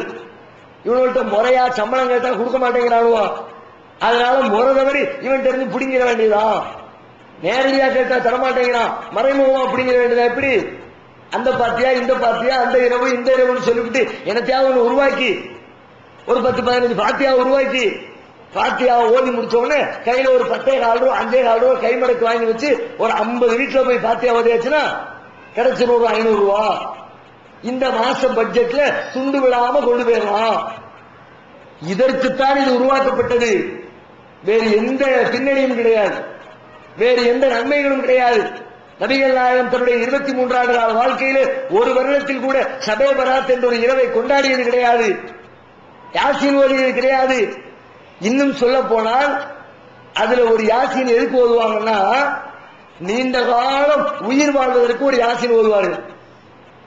ஆனா நபிகள் நாயகம் என்ன சொல்லாது, அல்லாஹ்விடத்தில் ஒரு துவா செய்வாங்க, அல்லாஹும்ம இன்னி அஊது பிக்க மின் அறுதலில் உமுர், இறைவா நான் நீண்ட காலம் உயிரோடு கிடந்து தள்ளாடுவதிலிருந்து உன்னிடத்திலே நான் பாதுகாவல் தேடுகிறேன். ரொம்ப காலத்துக்கு உசுரோடு இருக்கிறது பெருமளவிலே கேடு. நல்ல திடகாத்திரமா இருக்கும் போது நல்ல முறையில அல்லாஹ் நம்மளை எடுத்துக்கிட்டாங்கன்னா கரைச்சல் இல்லை. 80, 90, 95, 100 பக்கத்தில் உள்ளவங்க பூரா திட்டு வாங்கணும். 100 வயசுல ஒரு பெரியவர் நம்ம வீட்டுல இருந்தார்னா முகம் திட்டுமா, மருமக திட்டுவா, பேரன் திட்டுவா, பேத்தி திட்டுவா. எத்தனை இந்த உங்க அத்தாவுக்கு வேற வேலையே இல்லையா? பேரன் வந்து பேசுவான், ஒரே நொய் நொய் நொயின்னுகிட்டே இருக்காரு. ஒன்னு சொன்னா காதும் கேட்க மாட்டேங்குது. நம்ம பக்கத்தில் உட்கார்ந்து பேசிக்கிட்டு இருக்கிறோம், அது என்ன அது என்ன அது என்னன்னு ஒண்ணு மூக்கர் வைக்கிறாரு. விளக்கம் சொன்னா காதும் கேட்டு தொலைய மாட்டேங்குது. இவரோட பெரிய தொல்லையா போச்சு, எங்கேயாவது முதியோர்கள் இருந்தா கொண்டு போய் சேர்த்து கொடுத்தாரு. பேர அத்தாட்ட வந்து சொல்றான் நன்னாவை பத்தி. இன்னைக்கு கண் கூட பாக்குறமா இல்லையா? இதுவெல்லாம் எதனால்? அல்லாஹ் குர்ஆன்ல சொல்றான், ஒமன் அம்மிரு நுனக்கிசு ஃபில் கல்கி, வயது ஏற ஏற மனிதர்களை நாம் படைப்பிலே தலைகீழாக புரட்டுகிறோம். வயது போக போக பச்சை குழந்தையா மாறிக்கிட்டே இருப்பாங்க. சின்ன குழந்தையாக இருந்த பொழுது என்னுடைய உணவை என்னால் சாப்பிட முடியவில்லை, நான் எனக்கு சாப்பாடு கொடுக்கிறதுக்கு எனக்கு ஒரு தாய் தேவைப்பட்டால், என்னுடைய மலஜலத்தை என்னால் சுத்தம் செய்ய இயலவில்லை, அதை சுத்தம் செய்வதற்கு எனக்கு ஒரு ஆயா தேவைப்பட்டால், என்னுடைய எல்லா தேவைகளையும் பிறரை சார்ந்தே நான் அமைத்துக் கொண்டிருந்தேன். குழந்தையா இருக்கும் போது 25 வயசுல என் வேலைகளை நானே செய்யறேன், என் துணியை நான் துவைக்கிறேன், என் சாப்பாடு நான் சாப்பிடுறேன், என்னுடைய சுய தேவைகளை நான் நிறைவேற்றிக் கொள்கிறேன். ஆனால் என்னுடைய வயது முதிர்ந்து முதியவனானதற்கு பிறகு பழைய நிலை, என்னுடைய கண் பார்வை மங்குகிறது, என்னுடைய காதுடைய கேட்கும் திறன் குறைகிறது, என்னுடைய கையின் பிடிக்கும் திறன் குறைகிறது, என்னுடைய காலின் நடக்கும் திறன் குறைகிறது. நடக்க முடியல, பேச முடியல, பார்க்க முடியல, கேட்க முடியல, படுத்த படுக்கையாகி நடக்க இயலாமல் படுக்கையிலே கழிவுகள் எல்லாம் கழிகிற அளவிற்கு வாழ்நாள் நீள நீள நீள மனிதன் துன்பத்தை அனுபவிக்கிறான். 3 யாசிரை ஓதிவிட்டு எல்லாம் ரொம்ப காலம் எங்களை உலகத்துல வாழ வை இவங்க கேட்கிறான். இது நல்லதா? ஒரு கெட்டதை போய் அல்லாஹ்விடத்திலே நல்லது என்று நினைத்து அதுக்கு ஒரு யாசிரை ஓதி அதுக்கு ஒரு பாத்தியாவை போட்டு அதுக்கு ஒரு அப்ளிகேஷன் அல்லாஹ்விடத்துல போடுறோம். இதற்கும் இஸ்லாத்திற்கும் எந்த சம்பந்தமும் இல்லை. நபிகள் நாயகம் காட்டி தராத ஒரு புதிய வழிபாடு. எனவே ஒவ்வொரு முஸ்லிமும் தான் மார்க்கம் என்ற பெயரில் எதை செய்தாலும் சரி அல்லாஹ்வுடைய தூதர் செய்திருந்தால் செய்ய வேண்டும். அது இல்லாம வேற யார் சொன்னாலும் சரி, நான் சொன்னாலும் சரி, தௌஹீத் ஜமாத் சொன்னாலும் சரி, பெரிய அல்லாமா சொன்னாலும் சரி, பெரிய தலப்பா கட்டி தாடி வச்ச ஆலிம்சா சொன்னாலும் சரி, யாரு சொன்னாலும் அது மார்க்கம் இல்லை, அது பின்பற்ற தகுதியானது இல்லை. அல்லாஹ்வின் தூதர் சொன்னது மட்டும்தான் தகுதியானது. எனவே ஷபே பராத்துங்கிற இரவை நீங்கள் கொண்டாடி கொண்டிருந்தால், செயல்படுத்திக் கொண்டிருந்தால், நோன்பு வைத்தால், வழிபட்டால், ஏற்கனவே செஞ்சதையெல்லாம் விட்டுவிட்டு இனிமே அல்லாஹ்விடத்தில் மன்னிப்பு கேட்டு, இறைவா இனிமே நான் இந்த காரியத்தில் ஈடுபட மாட்டேன் என்று அல்லாஹ்விடத்தில் பாவ மன்னிப்பு கேட்டு உங்களுடைய தவறிலிருந்து நீங்கள் திரும்பி வாழ வேண்டும். டிஎன்டிஜே வீடியோ விஷனின் புதிய வெளியீடு. சகோதரர் பிஜே அவர்கள் உரையாற்றிய குர்ஆன் ஹதீஸை ஆய்வு செய்து பின்பற்றுவோம் 2 DVD ரூபாய் 60 மட்டுமே. மன அழுத்தத்திற்கான தீர்வு, மன உறுதி, உறுதியான நம்பிக்கை, குழப்பம் ஏற்படும் போது இவை அனைத்தும் ஒரே டிவிடியில் விலை ரூபாய் 30 மட்டுமே. மனித குலத்திற்கு இஸ்லாம் வழங்கிய நன்மைகள் 4 டிவிடிகளாக விலை ரூபாய் 120 மட்டுமே. கூரியர் செலவு தனி. ஒப்பந்தங்களும் வாக்குறுதிகளும் 10 வார ஜும்மா வரையின் தொகுப்பு ஒரு டிவிடியாக விலை ரூபாய் 30 மட்டுமே. கூரியர் செலவு தனி. மற்றும் 1000க்கும் மேற்பட்ட தலைப்புகள் கிடைக்கும் இடம் டிஎன்டிஜே வீடியோ விஷன் நம்பர் 30 அரமனைக்காரன் தெரு, மண்ணடி, சென்னை 1. வெளிவந்துவிட்டது தவறான வாதங்களும் தர்க்க பதில்களும். சகோதரர் பிஜே அவர்கள் உரையாற்றிய ரமலான் மாத தொடர் சொற்பொழிவு. மறைவான ஞானம் அல்லாஹ்வை தவிர வேறு யாருக்கும் உண்டா? சத்தியம் எது, அசத்தியம் எது? இறந்தவர்களால் செவியேற்க முடியுமா?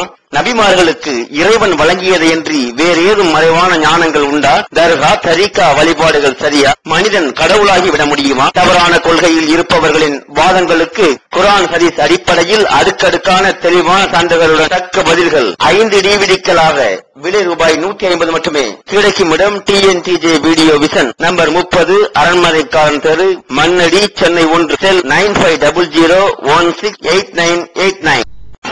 அஸ்ஸலாமு அலைக்கும். என் பேர் முகமது பஷீர். எங்க ஊர் பக்கத்துல ஒரு ஆணு ஒரு பெண்ணு மைத்தாயிராங்க. 2 ஜனாதாவை ஒன்னா வச்சு 2 ஜனாதாக்கு தனித்தனியா தொழுகிறாங்க. இது மார்க்கத்துல அனுமதிக்கப்பட்டிருக்கா? இந்த மாதிரி அல்லாஹ்வுடைய தூதர் செஞ்சிருக்காங்க. சகோதரர் என்ன கேள்வி கேட்கிறாங்கன்னா, ஒரு ஆண் பெண் என்ற 2 ஜனாதாக்கள் கொண்டு வரப்படுகிறது. இந்த 2ஐயும் ஒரே இடத்துல வச்சுட்டு ஆண் ஜனாசாவிற்கென்று தனியாக தொழுகையும் பெண் ஜனாசாவிற்கென்று தனியாக தொழுகையும் நடத்துகிறார்களே, இது மார்க்கத்தில் சரியான்னு கேட்கிறாங்க. சரியான நிலைப்பாடுதான். அது மார்க்கத்தில் சொல்லி தரப்பட்டிருக்கிறது. நபிகள் நாயகம் ஸல்லல்லாஹு அலைஹி வஸல்லம் அவர்கள் ஆண் ஜனாசாவிற்கு தொழுகை நடத்துகிற பொழுது அதிலே சில வித்தியாசங்களை செய்வார்கள். பெண் ஜனாசாவிற்கு தொழுகை நடத்துகிற பொழுது அதிலே சில மாறுதல்களை செய்வார்கள். ஆண் ஜனாசா என்று சொன்னால் தலைமாட்டிற்கு அருகாமையில் நின்று கொண்டு தொழுகை நடத்துவார்கள். பெண் ஜனாசா என்று சொன்னால் வயிற்றுக்கு அருகாமையிலே நின்று கொண்டு தொழுகை நடத்துவார்கள். 2க்கு அதிகமா வந்துருச்சுன்னு வச்சுக்குவோம். ரொம்ப நிறைய ஜனாசாக்கள் ஆகிவிட்டது என்று சொன்னால் தனித்தனியாக தொலை வைக்க முடியாத இக்கட்டான சூழ்நிலை ஏற்படுகிற பொழுது மொத்தமாக தொழுகை நடத்தி விடலாம். அது இல்லாமல் 1, 2 என்று வருகிற பொழுது தனித்தனியாக தொழுகை நடத்தி அவரவர்களுக்கு தனித்தனியாக பிரார்த்தனை செய்து கொள்வதுங்கிறது மார்க்கத்தில் அனுமதிக்கப்பட்ட வழிகாட்டி தரப்பட்ட ஒரு காரியம் தான்.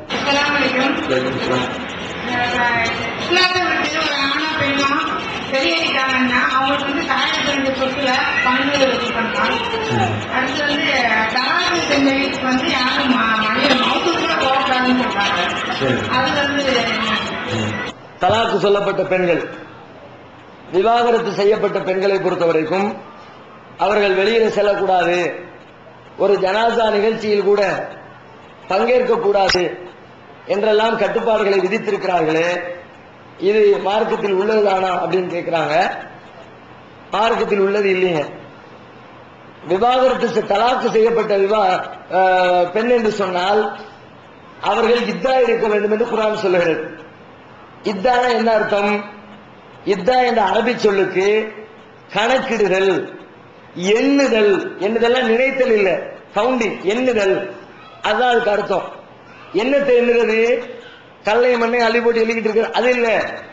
வல்லதீன யதரப்பஸ்ன பிஅன்ஃபுஸிஹின்ன, அவர்கள் தங்களுக்கு தாங்களே நாட்களை எண்ணிக்கொண்டிருப்பார்கள். தலாக் விடப்பட்ட பெண்கள் 4 மாதம் 10 நாட்கள் அந்த காலம் வரைக்கும் திருமணம் செய்யாமல் நாட்களை எண்ணிக்கொண்டிருப்பார்கள். சாரி, தலாக் விடப்பட்ட பெண்களுக்கு 3 மாதவிடாய். கணவன் இறந்தவர்களுக்கு தான் அந்த சட்டம் 4 மாதம் 10 நாள் என்பது. 3 மாதவிடாய் காலம் திருமணம் செய்யாமல், திருமணத்தை போன்று தம்மை அலங்கரித்துக் கொள்ளாமல், திருமண பேச்சுக்கள் எதுவும் பேசப்படாமல், தம்மை கலர் கலரான அணிகலன்களாலும் ஆடைகளாலும் அலங்கரித்துக் கொள்ளாமல் இருக்கக்கூடிய காலத்திற்கு பேரு இத்தா என்ற அர்த்தம். இதை தவிர வேற எந்த சட்டமும் கிடையாது. வானத்தை பார்க்க கூடாது, மகவழி பேரவை பார்க்க கூடாது, வீட்டை விட்டு எந்த தேவைனாலும் வெளியே போக கூடாது, நோய்வாய்ப்பட்டா கூட மருத்துவரை வீட்டுக்கு கூட்டிட்டு வந்துதான் ஊசி போடணும், வெளியில ஒரு இடத்துக்கு போயிடக்கூடாது என்றெல்லாம் பல்வேறு விதமான கட்டுப்பாடுகளை நம் சமுதாயம் விதித்திருக்கிறது. ஆனால் திருமறை குர்ஆனிலோ நபிகள் நாயகத்தின் போதனைகளிலோ இப்படிப்பட்ட எந்த ஒரு சடங்குகளும் எந்த ஒரு கட்டுப்பாடுகளும் சொல்லப்படவில்லை. இத்தா இருக்கக்கூடிய பெண் கணவனை இழந்த பெண்ணாக இருந்தாலும், தலாக் விடப்பட்ட பெண்ணாக இருந்தாலும், அல்லது குலா கொடுத்த பெண்ணாக இருந்தாலும், அவள் இத்தா இருக்கக்கூடிய காலத்தில் தன்னை அலங்கரித்துக் கொள்ளக்கூடாது, திருமண பேச்சுக்கள் பேசக்கூடாது, திருமணம் நடக்கக்கூடாது. அந்த காலம் முடிந்ததற்கு பிறகுதான் அந்த வேலைகளில் ஈடுபட வேண்டும். இதுதான் இஸ்லாம் சொல்லக்கூடிய சட்டம். இதை தவிர மார்க்கத்தில் தலாக் விடப்பட்ட பெண்கள் பின்பற்றப்படுகிற எந்த ஒரு சட்டமும் குர்ஆனிலும் ஹதீஸிலும் சொல்லப்பட்டது இல்லை என்பதை புரிந்து கொள்ள வேண்டும். அடுத்து இன்னொரு கேள்வி கேட்கிறாங்க. இஸ்லாத்தை விட்டு வெளியே போயிட்டாங்க ஒரு ஆணோ ஒரு பெண்ணோ, அவங்களுடைய பெற்றோருடைய சொத்து அந்த பிள்ளைகளுக்கு வாரிசு அடிப்படையில் வழங்கப்பட வேண்டுமா என்று கேட்கிறார்கள். வழங்கப்படாது. வாரிசு என்று சொன்னால் இஸ்லாத்தில் யார் யாருக்கு வாரிசு ஆவார் என்று சொன்னால், ஒரு முஸ்லிம் இன்னொரு முஸ்லிமுக்கு வாரிசாக வருவார். ஒரு முஷ்ரிக், ஒரு இறை கற்பிக்கக்கூடியவர் அல்லது ஒரு இறை நிராகரிப்பாளர், இறைவனை மறுக்கக்கூடியவர் ஒரு முஸ்லிமுக்கு வாரிசாக வரமாட்டார். எனவே ஒரு பெற்றோருடைய பிள்ளைகள் இஸ்லாத்தை விட்டு வெளியேறி இணை கற்பிக்கிறவனாகவோ அல்லது இறை நிராகரிப்பாளனாகவோ மாறிவிட்டார் என்று சொன்னால் அவனுக்கும் இந்த பெற்றோருக்கும் எந்த சம்பந்தமும் இல்லை என்ற அடிப்படையில் பெற்றோருடைய சொத்துக்கள் பிள்ளைகளுக்கு கிடையாது இஸ்லாத்தினுடைய சட்ட மரபுப்படி. தொழுகை என்பது 5 வேளை தொழுகை என்பது ஆண்களுக்கும் பெண்களுக்கும் கிடையாது. அதே மாதிரி நபிலான தொழுகை, இஸ்ரு தொழுகை, தினல் தொழுகை, எல்லா தொழுகையுமே ஆண்களுக்கும் பெண்களுக்கும் கடமையாக்குறாங்க. ஆனா அந்த ஜனாசா தொழுகை மட்டும் ஆண்கள் மட்டும்தான் தொழுகணும் அப்படிங்கிற மாதிரி இருக்குன்னு சொல்றாங்க. பெண்கள் சொல்லக்கூடாதா? அது மாற்றத்தில் இருக்கா? அதை பற்றி சகோதரருடைய கேள்வி என்னன்னா, எல்லா தொழுகைகளும் ஆண்களுக்கும் பெண்களுக்கும் சமமாகவே மார்க்கத்தில் வலியுறுத்தப்பட்டிருக்கிறது. ஆனால் இந்த ஜனாசா தொழுகை மாத்திரம் பெண்கள் தொழ வேண்டாம், தொழக்கூடாது என்பதை போன்று சொல்லுகிறார்களே, இதனுடைய விளக்கம் என்ன என்று கேட்கிறார்கள். அது சம்பந்தமாக நபிகள் நாயகத்தினுடைய மனைவி அறிவிக்கிறார்கள். நபிகள் நாயகம் ஸல்லல்லாஹு அலைஹி வஸல்லம் அவர்கள் ஜனாசாவை பின்தொடர்ந்து வர வேண்டாம் என்று எங்களை தடுத்தார்கள். ஆனால் அதை வன்மையாக தடுக்கவில்லை. அதை தாண்டி நாங்கள் வந்தால், அதிலே பங்கேற்றால் அதை நபிகள் நாயகம் குறை சொல்லல. பங்கெடுக்கனா பங்கெடுத்துக்குங்க, ஆனால் நீங்க இதை விட வீட்டில் இருக்கிறதே பெஸ்ட் என்று சொன்னார்கள். ஜனாசாவை பின்தொடர்ந்து வருவது, ஜனாசா தொழுகையிலே பங்கேற்பது அது அவசியம் என்று பெண்களுக்கு வலியுறுத்தப்படவில்லை. எப்படி ஜமாத்துடைய தொழுகை பெண்களுக்கு வலியுறுத்தப்படவில்லையோ, ஆண்கள் ஜமாத்தா தான் தொழுது ஆகணும். ஆனா பெண்களை பொறுத்த வரைக்கும் தனியா வீட்டில் தொழுகிறதா சிறப்புன்னு சொல்றாங்கல்ல, அது மாதிரி ஆண்கள் இந்த ஜனாசாவிலே பங்கெடுத்துக் கொள்ளட்டும். நீங்க பங்கெடுக்க அவசியம் இல்லை. நீங்கள் விரும்பினால் போலணும் நினைக்கிறீங்க, உங்களுடைய சகோதரன் அல்லது உங்களின் கணவர் அல்லது உங்களுடைய உறவினர், உங்களுடைய தந்தை யாரோ ஒருவர் இறந்து விட்டார், ஜனாசா தொழுகையிலே பங்கெடுக்கும் நினைக்கிறீங்க, அப்படி எடுத்தால் அதற்குரிய கூலி கொடுக்கப்படும், உங்கள் மீது குற்றம் சொல்லப்படாது. நபிகள் நாயகத்தினுடைய மனைவி ஆயிஷா ரலியல்லாஹு அன்ஹா, நபிகள் நாயகத்தின் மரணத்திற்கு பிறகு சில நபித்தோழர்கள் இறந்து விடுகிறார்கள். அவங்க என்ன பண்றாங்கன்னா, அந்த ஜனாசாவை எங்களின் பக்கம் அனுப்பி வையுங்கள். ஆயிஷா ரலியல்லாஹு அன்ஹா கேட்கிறாங்க, ஜனாசாவை எங்கள்கிட்ட கொடுங்க, முதல்ல நாங்கள் வீட்டுக்குள்ளே தொழுது விட்டு ஜனாசாவை அனுப்புகிறோம். அவங்க வீட்டுக்குள்ள தொழுகை நடத்திட்டு அதுக்கப்புறம் ஜனாசாவை வெளியே கொடுத்து விடுறாங்க. ஆண்கள் தங்களுடைய தோள்களில் சுமந்து சென்று பள்ளிவாசலுக்கு கொண்டு போய் அங்க வச்சு இன்னொருக்க ஆண்கள் தொழுகை நடத்தி அதற்கு பிறகு அவர்கள் கஃன் செய்தார்கள், தஃன் செய்தார்கள், அடக்கம் செய்தார்கள் என்ற வரலாற்றை எல்லாம் நாம் பார்க்கிறோம். எனவே பெண்கள் தொழுவது வலியுறுத்தப்படவில்லை, தொழுதால் அவர்கள் மீது குற்றமும் இல்லை.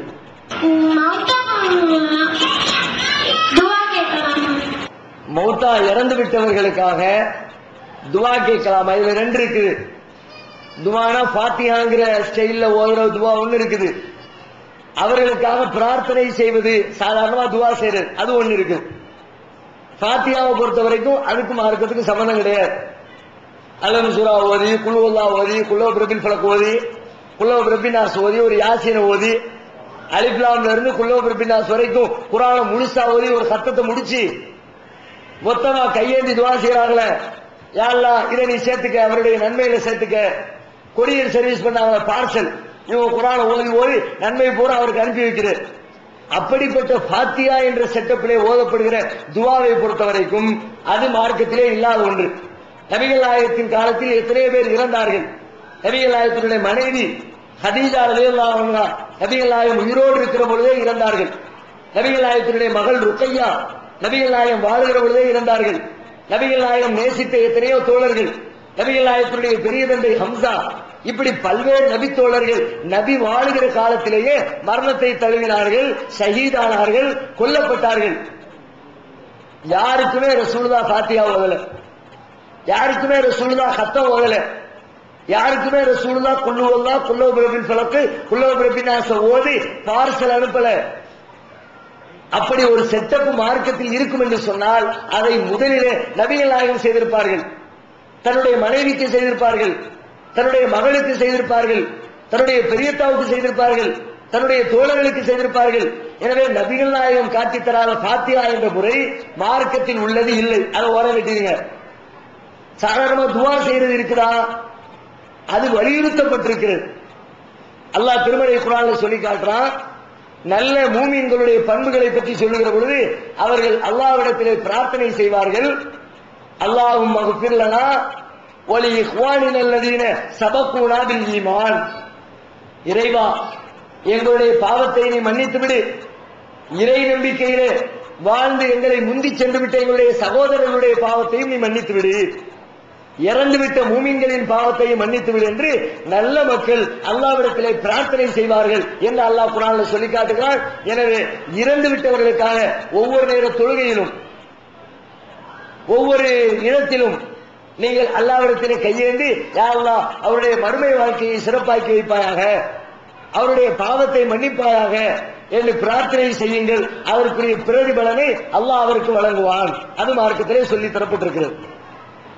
சகோதரர் என்ன கேள்வி கேட்கிறார்னா, ஆகஸ்ட் 15 மதுரையில ஒரு பெரிய ஒரு அமைப்புடைய சார்பில் ஒரு அணிவகுப்பு நிகழ்ச்சி ஒன்று நடத்தப்பட்டது. இதை தடுக்கிறதுக்கு பல்வேறு முயற்சிகள் மேற்கொள்ளப்பட்டுச்சு. அந்த முயற்சிகளுக்கு எதிராக முஸ்லிம் அமைப்புகள், ஜமாத்துகள், இயக்கங்கள், கழகங்கள் அனைத்துமே ஒற்றுமையாக ஒன்று சேர்ந்து பாடுபட்ட போது தமிழ்நாடு தௌஹீத் ஜமாத் ஏன் அந்த ஒற்றுமைக்காக குரல் கொடுக்கவில்லை, முஸ்லிம்களின் உரிமைக்காக ஏன் அந்த நிகழ்ச்சிகளை பங்கேற்கவில்லை அப்படின்னு கேட்கிறாங்க. நாம பங்கேற்காதது உண்மைதான். ஏன் பங்கேற்கவில்லை? இவர்கள் அத்தனை பேரும் சேர்ந்து கொண்டவுடனே ஒற்றுமை வந்துவிடும் என்ற ஒரு கோஷம் போடப்படுகிறது. தமிழ்நாடு தௌஹீத் ஜமாத்து ஒற்றுமையை பேசுது. இஸ்லாமிய சமுதாயம் ஒன்றுபட வேண்டும், ஒரே கொடியின் கீழ் வர வேண்டும், ஒரே கொள்கையை பின்பற்ற வேண்டும் என்று ஒற்றுமைக்காக நாமும் பல்லாண்டு காலமாக மக்கள் மத்தியிலே குரல் கொடுக்கிறோம். ஆனால் அந்த ஒற்றுமை எப்படிப்பட்ட ஒற்றுமை? போலித்தனமான ஒற்றுமையாக இருக்கக்கூடாது, நிஜமான ஒற்றுமையா இருக்கணும். சும்மா சில சந்தர்ப்பங்கள் ஒத்து போவதாக இருக்கக்கூடாது, ஒன்றுபட்ட சமுதாயமாகவே மாற வேண்டும், அப்படிப்பட்ட ஒற்றுமையாக இருக்கணும். ஆனா இவர்கள் எல்லாம் சேர்ந்திருக்கிறாங்க ஒற்றுமை முஸ்லீம் என்ற பெயரில். தரீகாவாதி, தர்காவாதி, சுன்னத்துல் ஜமாத்து, காதியானி, ஷியா, யாரா வேணாலும் இருக்கலாம், எல்லோரும் சேர்ந்து கொண்டு ஒற்றுமையாக இருப்போம் என்று அழைக்கிறார்கள். இதுக்கு பேரு ஒற்றுமையே இல்லை.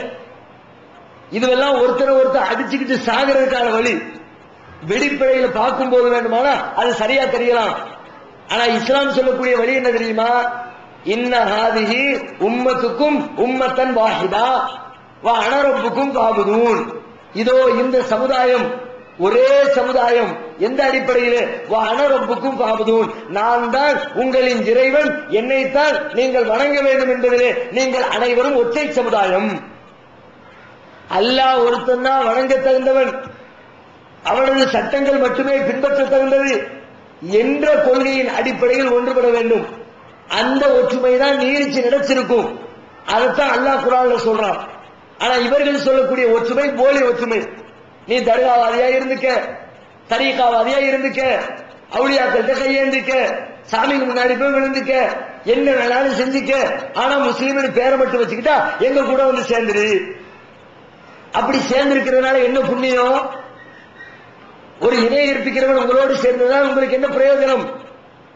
ஒரு இணை நிராகரிப்பாளர் உங்களோடு சேர்ந்ததால் உங்களுக்கு என்ன புண்ணியம், என்ன பிரயோஜனம்? எந்த புண்ணியமும் இல்ல.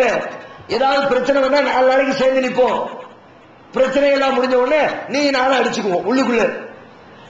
இந்த அமைப்பினர் நாம இது மாதிரி இந்த இவர்கள் நடத்திய இந்த அணிவகுப்பு மட்டும் இல்ல, இது மாதிரி தமிழகத்தில் தமிழ் பேசக்கூடிய முஸ்லீம்கள் மத்தியில எத்தனை அமைப்புகள் இருக்கிறதோ எந்த அமைப்புடைய மேடைகளிலும் நாம் பங்கேற்பதில்லை, எந்த அமைப்புடைய ஊர்வலத்திலும் நாம் பங்கேற்பதில்லை, எந்த அமைப்புக்கும் நாம் உத்தரவாதம் கொடுப்பதும் இல்லை, எந்த அமைப்போடு சேர்ந்து நிற்பதும் இல்லை. காரணம் என்ன? தமிழ்நாடு தௌஹீத் ஜமாத்துக்கு என்று ஒரு தெளிவான கொள்கை இருக்கிறது. குர்ஆனையும் ஹதீஸையும் மட்டும்தான் பின்பற்ற வேண்டும், அதிலே கடுகளவிற்கும் சமரசம் செய்யக்கூடாது. இதை நாங்கள் மேடையோடும் பிரச்சாரம் செய்கிறோம். அந்த பிரச்சாரத்திலே நாங்கள் உண்மையாளர்களாக இருந்தால் மேடையில பேசுற மாதிரி வெளியில செயல்படுத்தி காட்டணும், அதைத்தான் ஆதரிக்கணும், அதற்குத்தான் உதவி செய்யணும், அதனோடு தான் கூட்டணி வைக்கணும். அது இல்லை என்று சொன்னால் அதை வெட்டு ஒன்று துண்ணு ரெண்டு பேசி அதனுடைய தீமைகளை மக்களுக்கு விலக்கி கொடுக்கணும். இந்த அமைப்பினுடைய தீமைகள் நாங்கள் பட்டவர்த்தமாக சொல்லிக்கிட்டு இருக்கிறோம். தமிழ்நாட்டில் இருக்கிற எல்லா அமைப்புகளிடமும் மார்க்கத்திற்கு முரணான செயல்பாடுகள் இருக்கிறது. அதை நாங்கள் ஒவ்வொரு மேடைகளிலும் எடுத்துச் சொல்கிறோம், அந்த குற்றமுறைகளை விமர்சிக்கிறோம். அத்தனை அமைப்புகளையும் விமர்சனம் செய்யக்கூடிய ஒரே அமைப்பு தமிழ்நாடு தௌஹீத் ஜமாத். அத்தனை அமைப்புகளாலும் விமர்சிக்கப்படுகிற ஜமாத்தும் தமிழ்நாடு தௌஹீத் ஜமாத் தான். எல்லா பேரும் தௌஹீத் ஜமாத்தை திட்டுறாங்க. சுன்னத்துல் ஜமாத்துக்காரர்கள் திட்டுகிறார்கள், தப்லீகுகாரர்கள் திட்டுகிறார்கள், காதியானிகள் திட்டுகிறார்கள், அகல குரான்கள் திட்டுகிறார்கள், ஜாக்குகாரர்கள் திட்டுகிறார்கள், தமுமுகவினர் திட்டுகிறார்கள், எம்என்பியினர் திட்டுகிறார்கள், ஜமாத்தை இஸ்லாமி திட்டுகிறார்கள். அத்தனை பேருடைய விமர்சனத்திற்கும் இந்த ஜமாத் ஆளாகி இருக்கிறது. காரணம் என்ன? அத்தனை பேரிடம் இருக்கிற தவறுகளையும் நாங்கள் சுட்டிக்காட்டியதனால். நீ போற ரூட்டு சரியில்லை, நீ போற பாதை சரியில்லை, இது ஒன்றுபட்ட கொள்கை இல்லை, யார் வேணாலும் எப்படி வேணாலும் இருந்துக்கோ, வா ஒன்னா சேர்ந்து போனா இந்த ஒற்றுமை எதுக்கு? இதை அல்லாஹ் போதிக்கவே இல்லை. அல்லாஹ்வை வணங்குவதிலே ஒன்றுபட்டுவான். நீ நானும் அல்லாஹ் மட்டும்தான் வணங்குவோம், அதுல ஒற்றுமையாவா? அந்த ஒற்றுமையை தான் இஸ்லாம் பேசுது. சும்மா போலித்தனமான ஒற்றுமை இஸ்லாம் பேசல. அதை ஒத்துக்கொள்வதாக இருந்தால் உங்களோடு நான் கூட்டணி சேர தயார், எங்களோடு நீங்கள் சேர்ந்து பணியாற்ற தயாராக வாருங்கள்.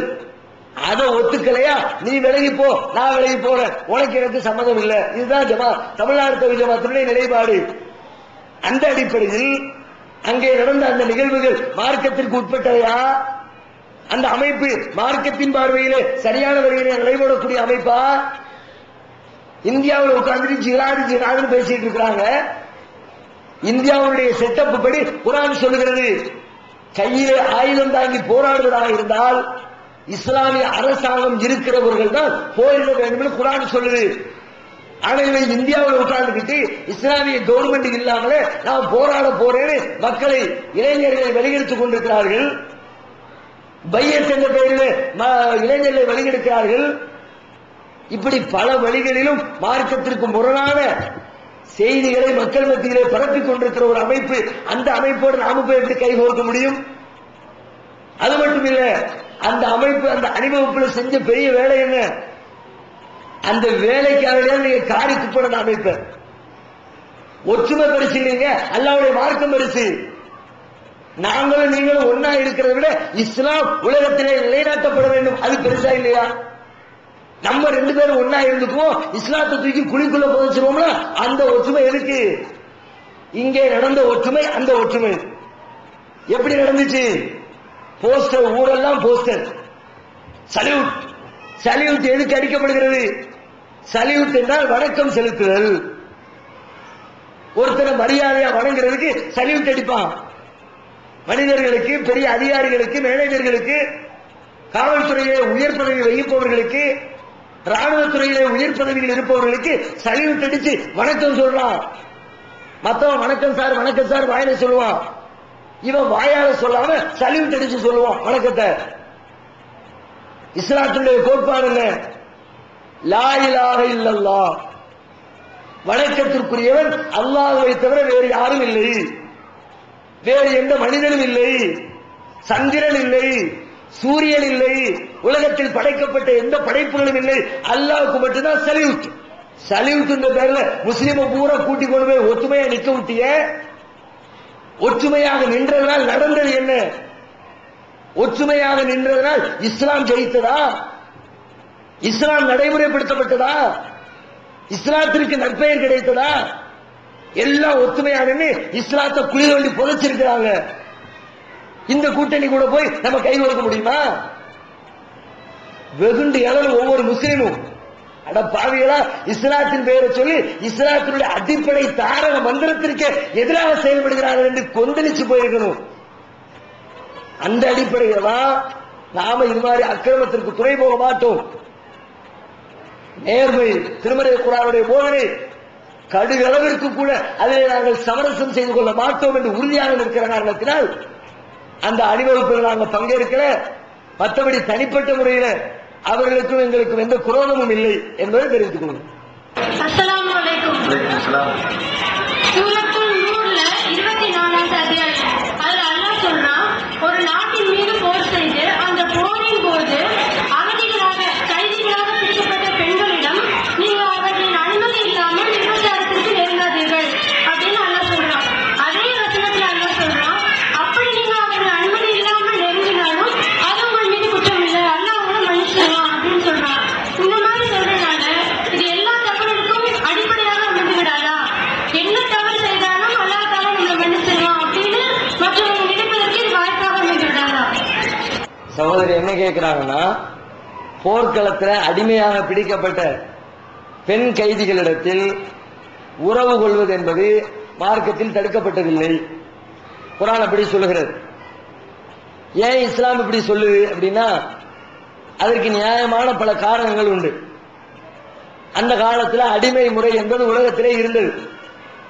அடிமை பெண்களை அவர்களுடைய எஜமானர்கள் தங்களுடைய விருப்பப்படி அனுபவித்துக் கொள்வது என்பது உலகத்திலே எழுதப்படாத ஒரு சட்ட நடைமுறையாக பின்பற்றப்பட்டு வந்தது. அந்த காலகட்டத்தில் இஸ்லாமிய மார்க்கம் இந்த அடிமை முறையை ஒழிப்பதற்கு பல வழிகளில் வேலை செய்தது. எப்படியெல்லாம் வேலை செய்து, ஏதாவது ஒரு தப்பு செஞ்சுட்டாரு ஒருத்தர், அந்த தவறுக்கு பரிகாரம் செய்யணும். அதுக்கு அல்லாஹ் பரிகாரம் சொல்லுவான், நீ ஒரு அடிமையை விடுதலை செஞ்சிரு. இப்படி அடிமைகளை விடுதலை செய் என்று சொல்லி சொல்லி சொல்லி பல நூறு அடிமைகளை விடுதலை செய்து சுதந்திர மனிதர்களாக மாற்றுவதற்குண்டான வேலைகளில் இஸ்லாம் ஈடுபட்டது. அதனுடைய விளைவாக சமீப காலங்களுக்கு முன்பு அமெரிக்காவிலே தோன்றிய ஆபிரகாம் லிங்கன் என்ற அமெரிக்க அதிபருடைய பிரகடனத்தின் மூலமாக ஒட்டுமொத்த உலகத்திலும் அடிமை தடை என்பது ஒழிக்கப்பட்டு விட்டது. ஒரு நாட்டுக்கும் இன்னொரு நாட்டுக்கும் சண்டை நடந்துச்சுன்னா இந்த நாடு அந்த நாட்டினுடைய கைதிகளை பிடிச்சு வச்சிருக்கும். அவர்கள் கைதிகளாகத்தான் இருப்பார்கள், சிறையில் அடைக்கப்பட்டிருப்பார்கள், சிறைக்குள்ளே பாதுகாக்கப்பட்டிருப்பார்கள். அவங்களை கூட்டிட்டு போய் தான் வீட்டில் சொந்தத்துக்கு வேலைக்கு வச்சுக்க முடியாது, அடிமையாக வைத்துக் கொள்ள முடியாது என்று உலகம் முழுவதிலும் சட்டம் போடப்பட்டு அடிமை தடை ஒழிக்கப்பட்டு விட்டது. இப்ப அவங்களுடைய கேள்வி என்னன்னா, அதுல அந்த பெண்களை அனுபவித்துக் கொள்ளலாம், அல்லாஹ் உங்கள் மீது குற்றம் பிடிக்க மாட்டார் என்று சொல்லப்படுகிறது. இது எந்த தப்ப வேணாலும் செஞ்சுக்கலாம், அல்லாஹ் மன்னிச்சிருவான் என்பதை போன்று ஒரு தோற்றத்தை தருகிறது அப்படின்னு கேட்கிறாங்க. இது இந்த செய்திக்கு மட்டும்தான் குறிப்பிட்டு சொல்லப்பட்டிருக்கிறது. திருமறை குர்ஆன்ல எத்தனையோ தீமைகளை பத்தி அல்லாஹ் பேசுறான். ஒமையாமல் சூஅன் அவ் யظلم நஃப்ஸஹு, யார் கெட்ட காரியத்தில் ஈடுபடுகிறாரோ அல்லது தமக்குத்தானே தீங்கிழைத்துக் கொள்கிறாரோ அவர் அல்லாஹ்விடத்தில் அழுது பாவ மன்னிப்பு தேட வேண்டும். இல்லை என்று சொன்னால் அல்லாஹ் அவரை தண்டிப்பான், அவரை நரகத்திலே புகுத்துவான். தோள்கள் கருக கருக திரும்ப திரும்ப புது புது தோள்களை போட்டு அவருக்கு கஷ்டத்தை தருவான். சரஸ்ததரிஜுஹும் மின் ஹைஸு லா யஅலமூன், அவர்கள் அறியாத விதத்திலே சன்னம் என்னவாக அவர்களை பிடித்து அவர்களுக்கு சிரமம் தருவான் என்றெல்லாம் குர்ஆனிலே மற்ற எல்லா பாவங்களுக்கும் தண்டனைகள் உண்டு என்று தெளிவாக சொல்லப்பட்டிருக்கிறது. இதை பொறுத்தவரைக்கும் இதை பாவமாகவே இஸ்லாம் சொல்லவில்லை, குற்றமனே சொல்லல. இது நடைமுறையில சாத்தியம். இந்த சட்டத்தை அடிமை பெண்ணை அனுபவித்துக் கொள்ளலாம் என்ற சட்டத்தை நாம வழங்கவில்லை என்று சொன்னால் அவன் இல்லீகலா அனுபவிப்பான். நாம லீகலா சட்டம் போடவில்லை என்று சொன்னால், இப்ப என்னிடத்துல ஒரு அடிமை பெண் இருக்கிறான்னு வச்சுக்குவோம், அவ என் வீட்டில் இருக்கிறான், நானும் அவளும் தனிமையில இருக்கிறோம், யாரும் பார்க்கல, என்னுடைய அடிமை கூட அவளை நான் அனுபவிப்பதற்கு எல்லா முகாந்திரமும் இருக்கிறது, அவ என்னுடைய வீட்டில் இருக்கிறத பத்தி யாரும் கேள்வி கேட்க மாட்டாங்க. ஏன் அடிமை என் வீட்டில தான் இருப்பா. இப்படிப்பட்ட நேரத்தில் நீ அவளை தொடக்கூடாது என்று சட்டம் சொன்னால் என்ன நடக்கும்? ஒரு ஆணும் பெண்ணும் தனிமையில் இருந்தால் மூன்றாவதாக சைத்தான் இருப்பான் நபிகள் சொல்லுகிறார்கள். அவன் செய்ய வேண்டியதையெல்லாம் செய்வான், செஞ்சு முடிச்சுட்டு வெளியில சொல்லிடாத, அவளும் வெளியே சொல்ல முடியாது. அடிமை பெண், அவன் சொன்னதான் சட்டம், அவன் வச்சதுதான் வேத வாக்கி, அவன் பேச்சுதான் எடுக்கணும். அப்படிப்பட்ட தருணத்தில் இங்க போய் தேவையில்லாம சட்டத்தை போட்டு அவனை சட்டத்தை மீற வைக்கிறதை விட மார்க்க ரீதியாகவே அவனுக்கு அனுமதி கொடுத்து விடுவோம் என்று சொல்லி அல்லாஹ் அடிமை பெண்களை அனுபவிப்பதை ஒரு பொது அனுமதியாகவே வழங்கிவிட்டார். எனவே இதற்கு சொல்லப்பட்ட சட்டத்தை வைத்துக் கொண்டு இதிலே மன்னிப்பு வழங்கப்படும் என்பதை வைத்துக் கொண்டு மொத்த பாவத்திற்கும் அல்லாஹ் மன்னிப்பு வழங்கிடுவான் என்கிற மாதிரி நாம யோசிக்க தேவையில்லை. அப்படிப்பட்ட கருத்தை அந்த வசனம் தரவும் இல்லை. இஸ்லாமிய பெண் மாற்று மத சகோதரரை திருமணம் செய்து அந்த பெண் தன் கணவனை இஸ்லாத்துக்கு வரும்படி அழைக்கிறார். ஆனால் அவன் வரவில்லை, மறுக்கிறார். இந்நிலையில் அந்த பெண்ணுடைய பெற்றோர்கள் என்ன செய்ய வேண்டும்? அவர்களை மீண்டும் இஸ்லாத்துக்கு அவர்களுக்கு மீண்டும் வீட்டில் சேர்த்துக் கொள்ளலாமா அல்லது அப்படி விட்டு விடலாமா? சகோதரர், அவங்களுடைய கேள்வி என்னன்னா, ஒரு பிள்ளை ஒரு பையனை காதலிச்சு கல்யாணம் பண்ணிக்கிறான். அந்த பையன் முஸ்லீம் அல்லாதவன், இந்த பெண் முஸ்லீமா இருக்கிறான். அவனை இஸ்லாத்துக்கு வந்துருன்னு கூப்பிடுறான், அவன் இஸ்லாத்துக்கு வர மறுக்கிறான். இப்படிப்பட்ட நிலையில் இந்த பெண்ணுடைய பெற்றோருடைய நிலைமை என்ன? பெண்ணை தன் வீட்டில் சேர்த்துக் கொள்வதா அல்லது தண்ணி தொழிச்சு விட்டுறதா? கேடு கெட்டு போ அப்படின்னு விட்டுறதான்னு கேட்கிறாங்க. இஸ்லாத்துக்கு வான்னு சொல்றால, அதை சொல்றதே கல்யாணத்துக்கு முந்தி சொன்னா என்னவா? கல்யாணம் பண்றதுக்கு முந்தையே சொல்லிவிட்டா மேட்ரு ஓவரு. என இஸ்லாமிய மார்க்கம் திருமணத்திற்கு தெளிவான சட்டத்தை சொல்கிறது. வலா தன்கிஹுல் முஷ்ரிகாத்தி ஹத்தா யுமின்ன வலாமத்தும் மூமினத்துன் கைரும் மின் முஷ்ரிகத்தின் வலவ் ஆஜபத்துக்கும். முஷ்ரிக்கான பெண்களை திருமணம் முடிப்பது ஆகாது. இணை கற்பிக்கக்கூடிய ஆண்களையோ இணை கற்பிக்கக்கூடிய பெண்களையோ திருமணம் செய்யாதீர்கள் என்று திருமறை குர்ஆன் திட்டவட்டமாக மறுத்துவிட்டது. முஸ்லிம் அல்லாதவர், இணை கற்பிக்கிறவர், இறைவனை நிராகரிக்கிறவர், அவரை தேர்ந்தெடுப்பதற்கு முன்பே இந்த பெண் ஒரு தடவைக்கு பல தடவை யோசித்திருக்க வேண்டும். அவ அப்படி தேர்ந்தெடுத்து செஞ்சுட்டானா ஒரு பெரிய தவறை இழைத்து விட்டால் இஸ்லாத்தின் பார்வையில் ஒரு விபச்சார குற்றம் என்றுதான் இஸ்லாம் சொல்லும். ஏன்னா இஸ்லாத்தின் பார்வையில் திருமணமே இல்லை. முஸ்லீமும் கல்யாணம் பண்ணினாலும் அது இஸ்லாத்தின் பார்வையில் திருமணம். முஸ்லீம் அல்லாதவரும் செய்தால் அது இஸ்லாத்தின் பார்வையில் திருமணமே இல்லை. அவள் விபச்சார குற்றத்தில் ஈடுபட்டுக் கொண்டிருக்கிறாள். அவளுக்கு அட்வைஸ் பண்ணுங்க, போதனை செய்யுங்க. திருந்தி ஏற்றுக்கொண்டாள் என்று சொன்னால் அவன் ஒத்துக்கொண்டா கல்யாணம் முடிச்சு குடும்பத்தை நடத்தட்டும். இல்லையா அவனை விட்டு விலகி வந்து தான் செய்த பாவத்திற்காக வேண்டி அவள் மன்னிப்பு கேட்டு திருந்த வேண்டும். அதுக்கும் அவன் ஒத்து வரலன்னா அவளை எண்ணத்தை வச்சுக்கிட்டு என்ன குடும்பம் நடத்த கேட்டு போனாலும் உடத்தான் வேற வழி இல்லை. ஒரு இஸ்லாமியனாக அவள் உங்களுடைய வீட்டிலே குடும்பம் நடத்த வரவில்லை என்று சொன்னால், ஒரு இஸ்லாமியனோடு குடும்பம் நடத்துவதற்கு அவள் தயாராக இல்லை, இவன் தான் வேணும், அவன் இஸ்லாத்தை பின்பற்றினாலும் சரி பின்பற்றாவிட்டாலும் சரி இஸ்லாத்தை புறக்கணிச்சாலும் பரவாயில்லைன்னு சொல்லி ஒருத்தி போகிறாள் என்றால் அவளை எப்படி நம்முடைய சமுதாயத்தினால் அங்கீகரிக்க முடியும்? ஒரு விபச்சாரி என்ற கோணத்தில் ஒரு விபச்சாரி எப்படி பார்ப்பீங்க அப்படி பாருங்க. அப்படி பார்த்தால்தான் இந்த சமுதாயத்தில் இன்னைக்கு ஓடுகாலி பேர்வழிகள் இருக்கிறார்களே அதுவெல்லாம் குறையும். நீங்க 4 நாள் சத்தம் போட வேண்டியது, அழ வேண்டியது, கண்ணீர் அடிக்க வேண்டியது, கடைசியில என் புள்ள என்ன பண்றது, பேரம் பிறந்துட்டான் பேத்தி பிறந்துட்டான் கட்டி தலைவனியா இந்த முசீபத்து இந்த சமுதாயத்தில் இருந்துகிட்டே இருக்கும். விரும்பியவர்களோடு விரும்பிய நேரத்திலே விரும்பிய விதத்திலே எடுத்தேறி செல்லுகள் படியேறி செல்லக்கூடிய நிகழ்வுகள் சமுதாயத்தில் அதிகரித்துக் கொண்டே இருக்கும். இதை வெட்டு ஒன்று துண்டு 2ன்னு பிரிச்சு விட நீங்க உனக்கு ஏது சம்மதம் இல்லைன்னு வெட்டி விடுங்க. ஒரு பாவம் செய்யக்கூடிய அந்த பெண்ணை எவ்வளவு அருவருப்பா பார்ப்பீங்க, அது மாதிரி உங்க பிள்ளையா இருந்தாலும் பாருங்க, கிட்ட வராது. இவ்வளவு பெரிய அசிங்கத்தை செஞ்சுவிட்டு சமுதாயத்தில் தலைகுனிவை ஏற்படுத்தி தந்திருக்கிற நீங்களா ஒரு பெண்ணான்னு கேளுங்க. நாக்கப்படுங்கிற மாதிரி 4 போதனைகளை செய்யுங்க. என்ன இன்னைக்கு நம்ம சமுதாயத்தில் நிறைய வழக்குகளை பார்க்கிறோம். ஜமாத்துடைய தலைமைக்கு வருகிறது, கேட்டாலே கண்ணீர் வடிக்கிற மாதிரி, கொஞ்சம் கூட மார்க்க பற்று இல்லாமல் மார்க்கத்தினுடைய அறிவில்லாமல் கூட படிக்கிறவன், பால்காரன், எலக்ட்ரிக்காரன், தபால்காரன், வீட்டுக்கு வேலைக்கு வந்தவன் என்று சொல்லி பலரோடும் நட்பு கொண்டு வீட்டை விட்டு வெளியேறி ஓடுகாலிகளாக செல்லக்கூடிய நிகழ்வுகள் நாளுக்கு நாள் அதிகரித்துக் கொண்டிருக்கிறது. இன்னும் சொல்ல போனா அதற்கு திட்டமிட்ட சதி வேலைகள் கூட நடக்கிறது. முஸ்லிம் தாய்மார்களுடைய கருவறைகளில், முஸ்லிம் பெண்களுடைய கருவறைகளில் நம்முடைய வாரிசுகளை உருவாக்க வேண்டும் என்று சொல்லி ஒரு வகுப்புவாத கும்பல் திட்டமிட்டு செயல்படுகிறது. ஆனா நம்ம தாய்மார்கள் நம்ம பிள்ளைங்க அது விஷயத்துல கொஞ்சம் கூட அக்கறை இல்லை. நம்ம பிள்ளைங்களை பள்ளிக்கூடத்துக்கு அனுப்பி விடுறோம், கல்லூரிக்கு படிக்க போகுது பிள்ளை, படிக்க போகிற பிள்ளைகளை எத்தனை பேர் கண்காணிக்கிறோம். செல்போன் வாங்கி கொடுத்து நல்ல சுதந்திரம் ஃப்ரீடமா வளர்க்கிறோம் பிள்ளைங்களை. நீங்க வாங்கி கொடுக்கிற செல்போன் உங்களுடைய மகனுக்காக இருந்தாலும் மகளுக்காக இருந்தாலும் எதற்கு பயன்படுகிறது? கொஞ்சம் நீங்க யோசிச்சு பாருங்க. நீங்க வாங்கி கொடுத்த செல்போன்ல உங்க பிள்ளைகள் இடத்துல நீங்க எத்தனை தடவை செல்போன்ல பேசிருப்பீங்க? ஒரு தடவை கூட பேசிக்க மாட்டீங்க.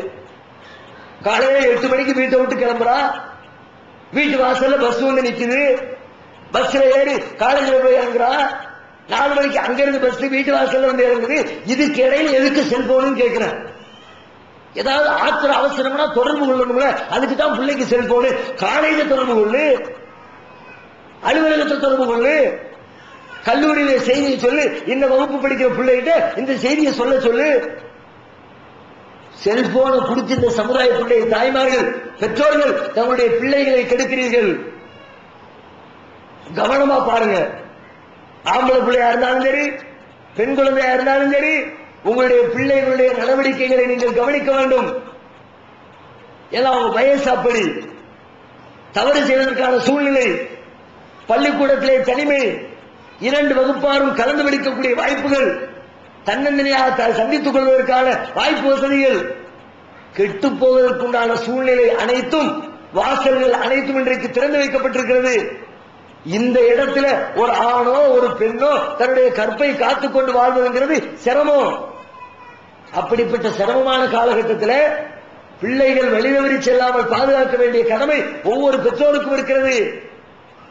அதனால அந்த கடமையை தவறவிட்டதுனால தான் இந்த கூத்துக்கள் எல்லாம் பெரும்பாலான இடங்களில் அரங்கேறுகிறது.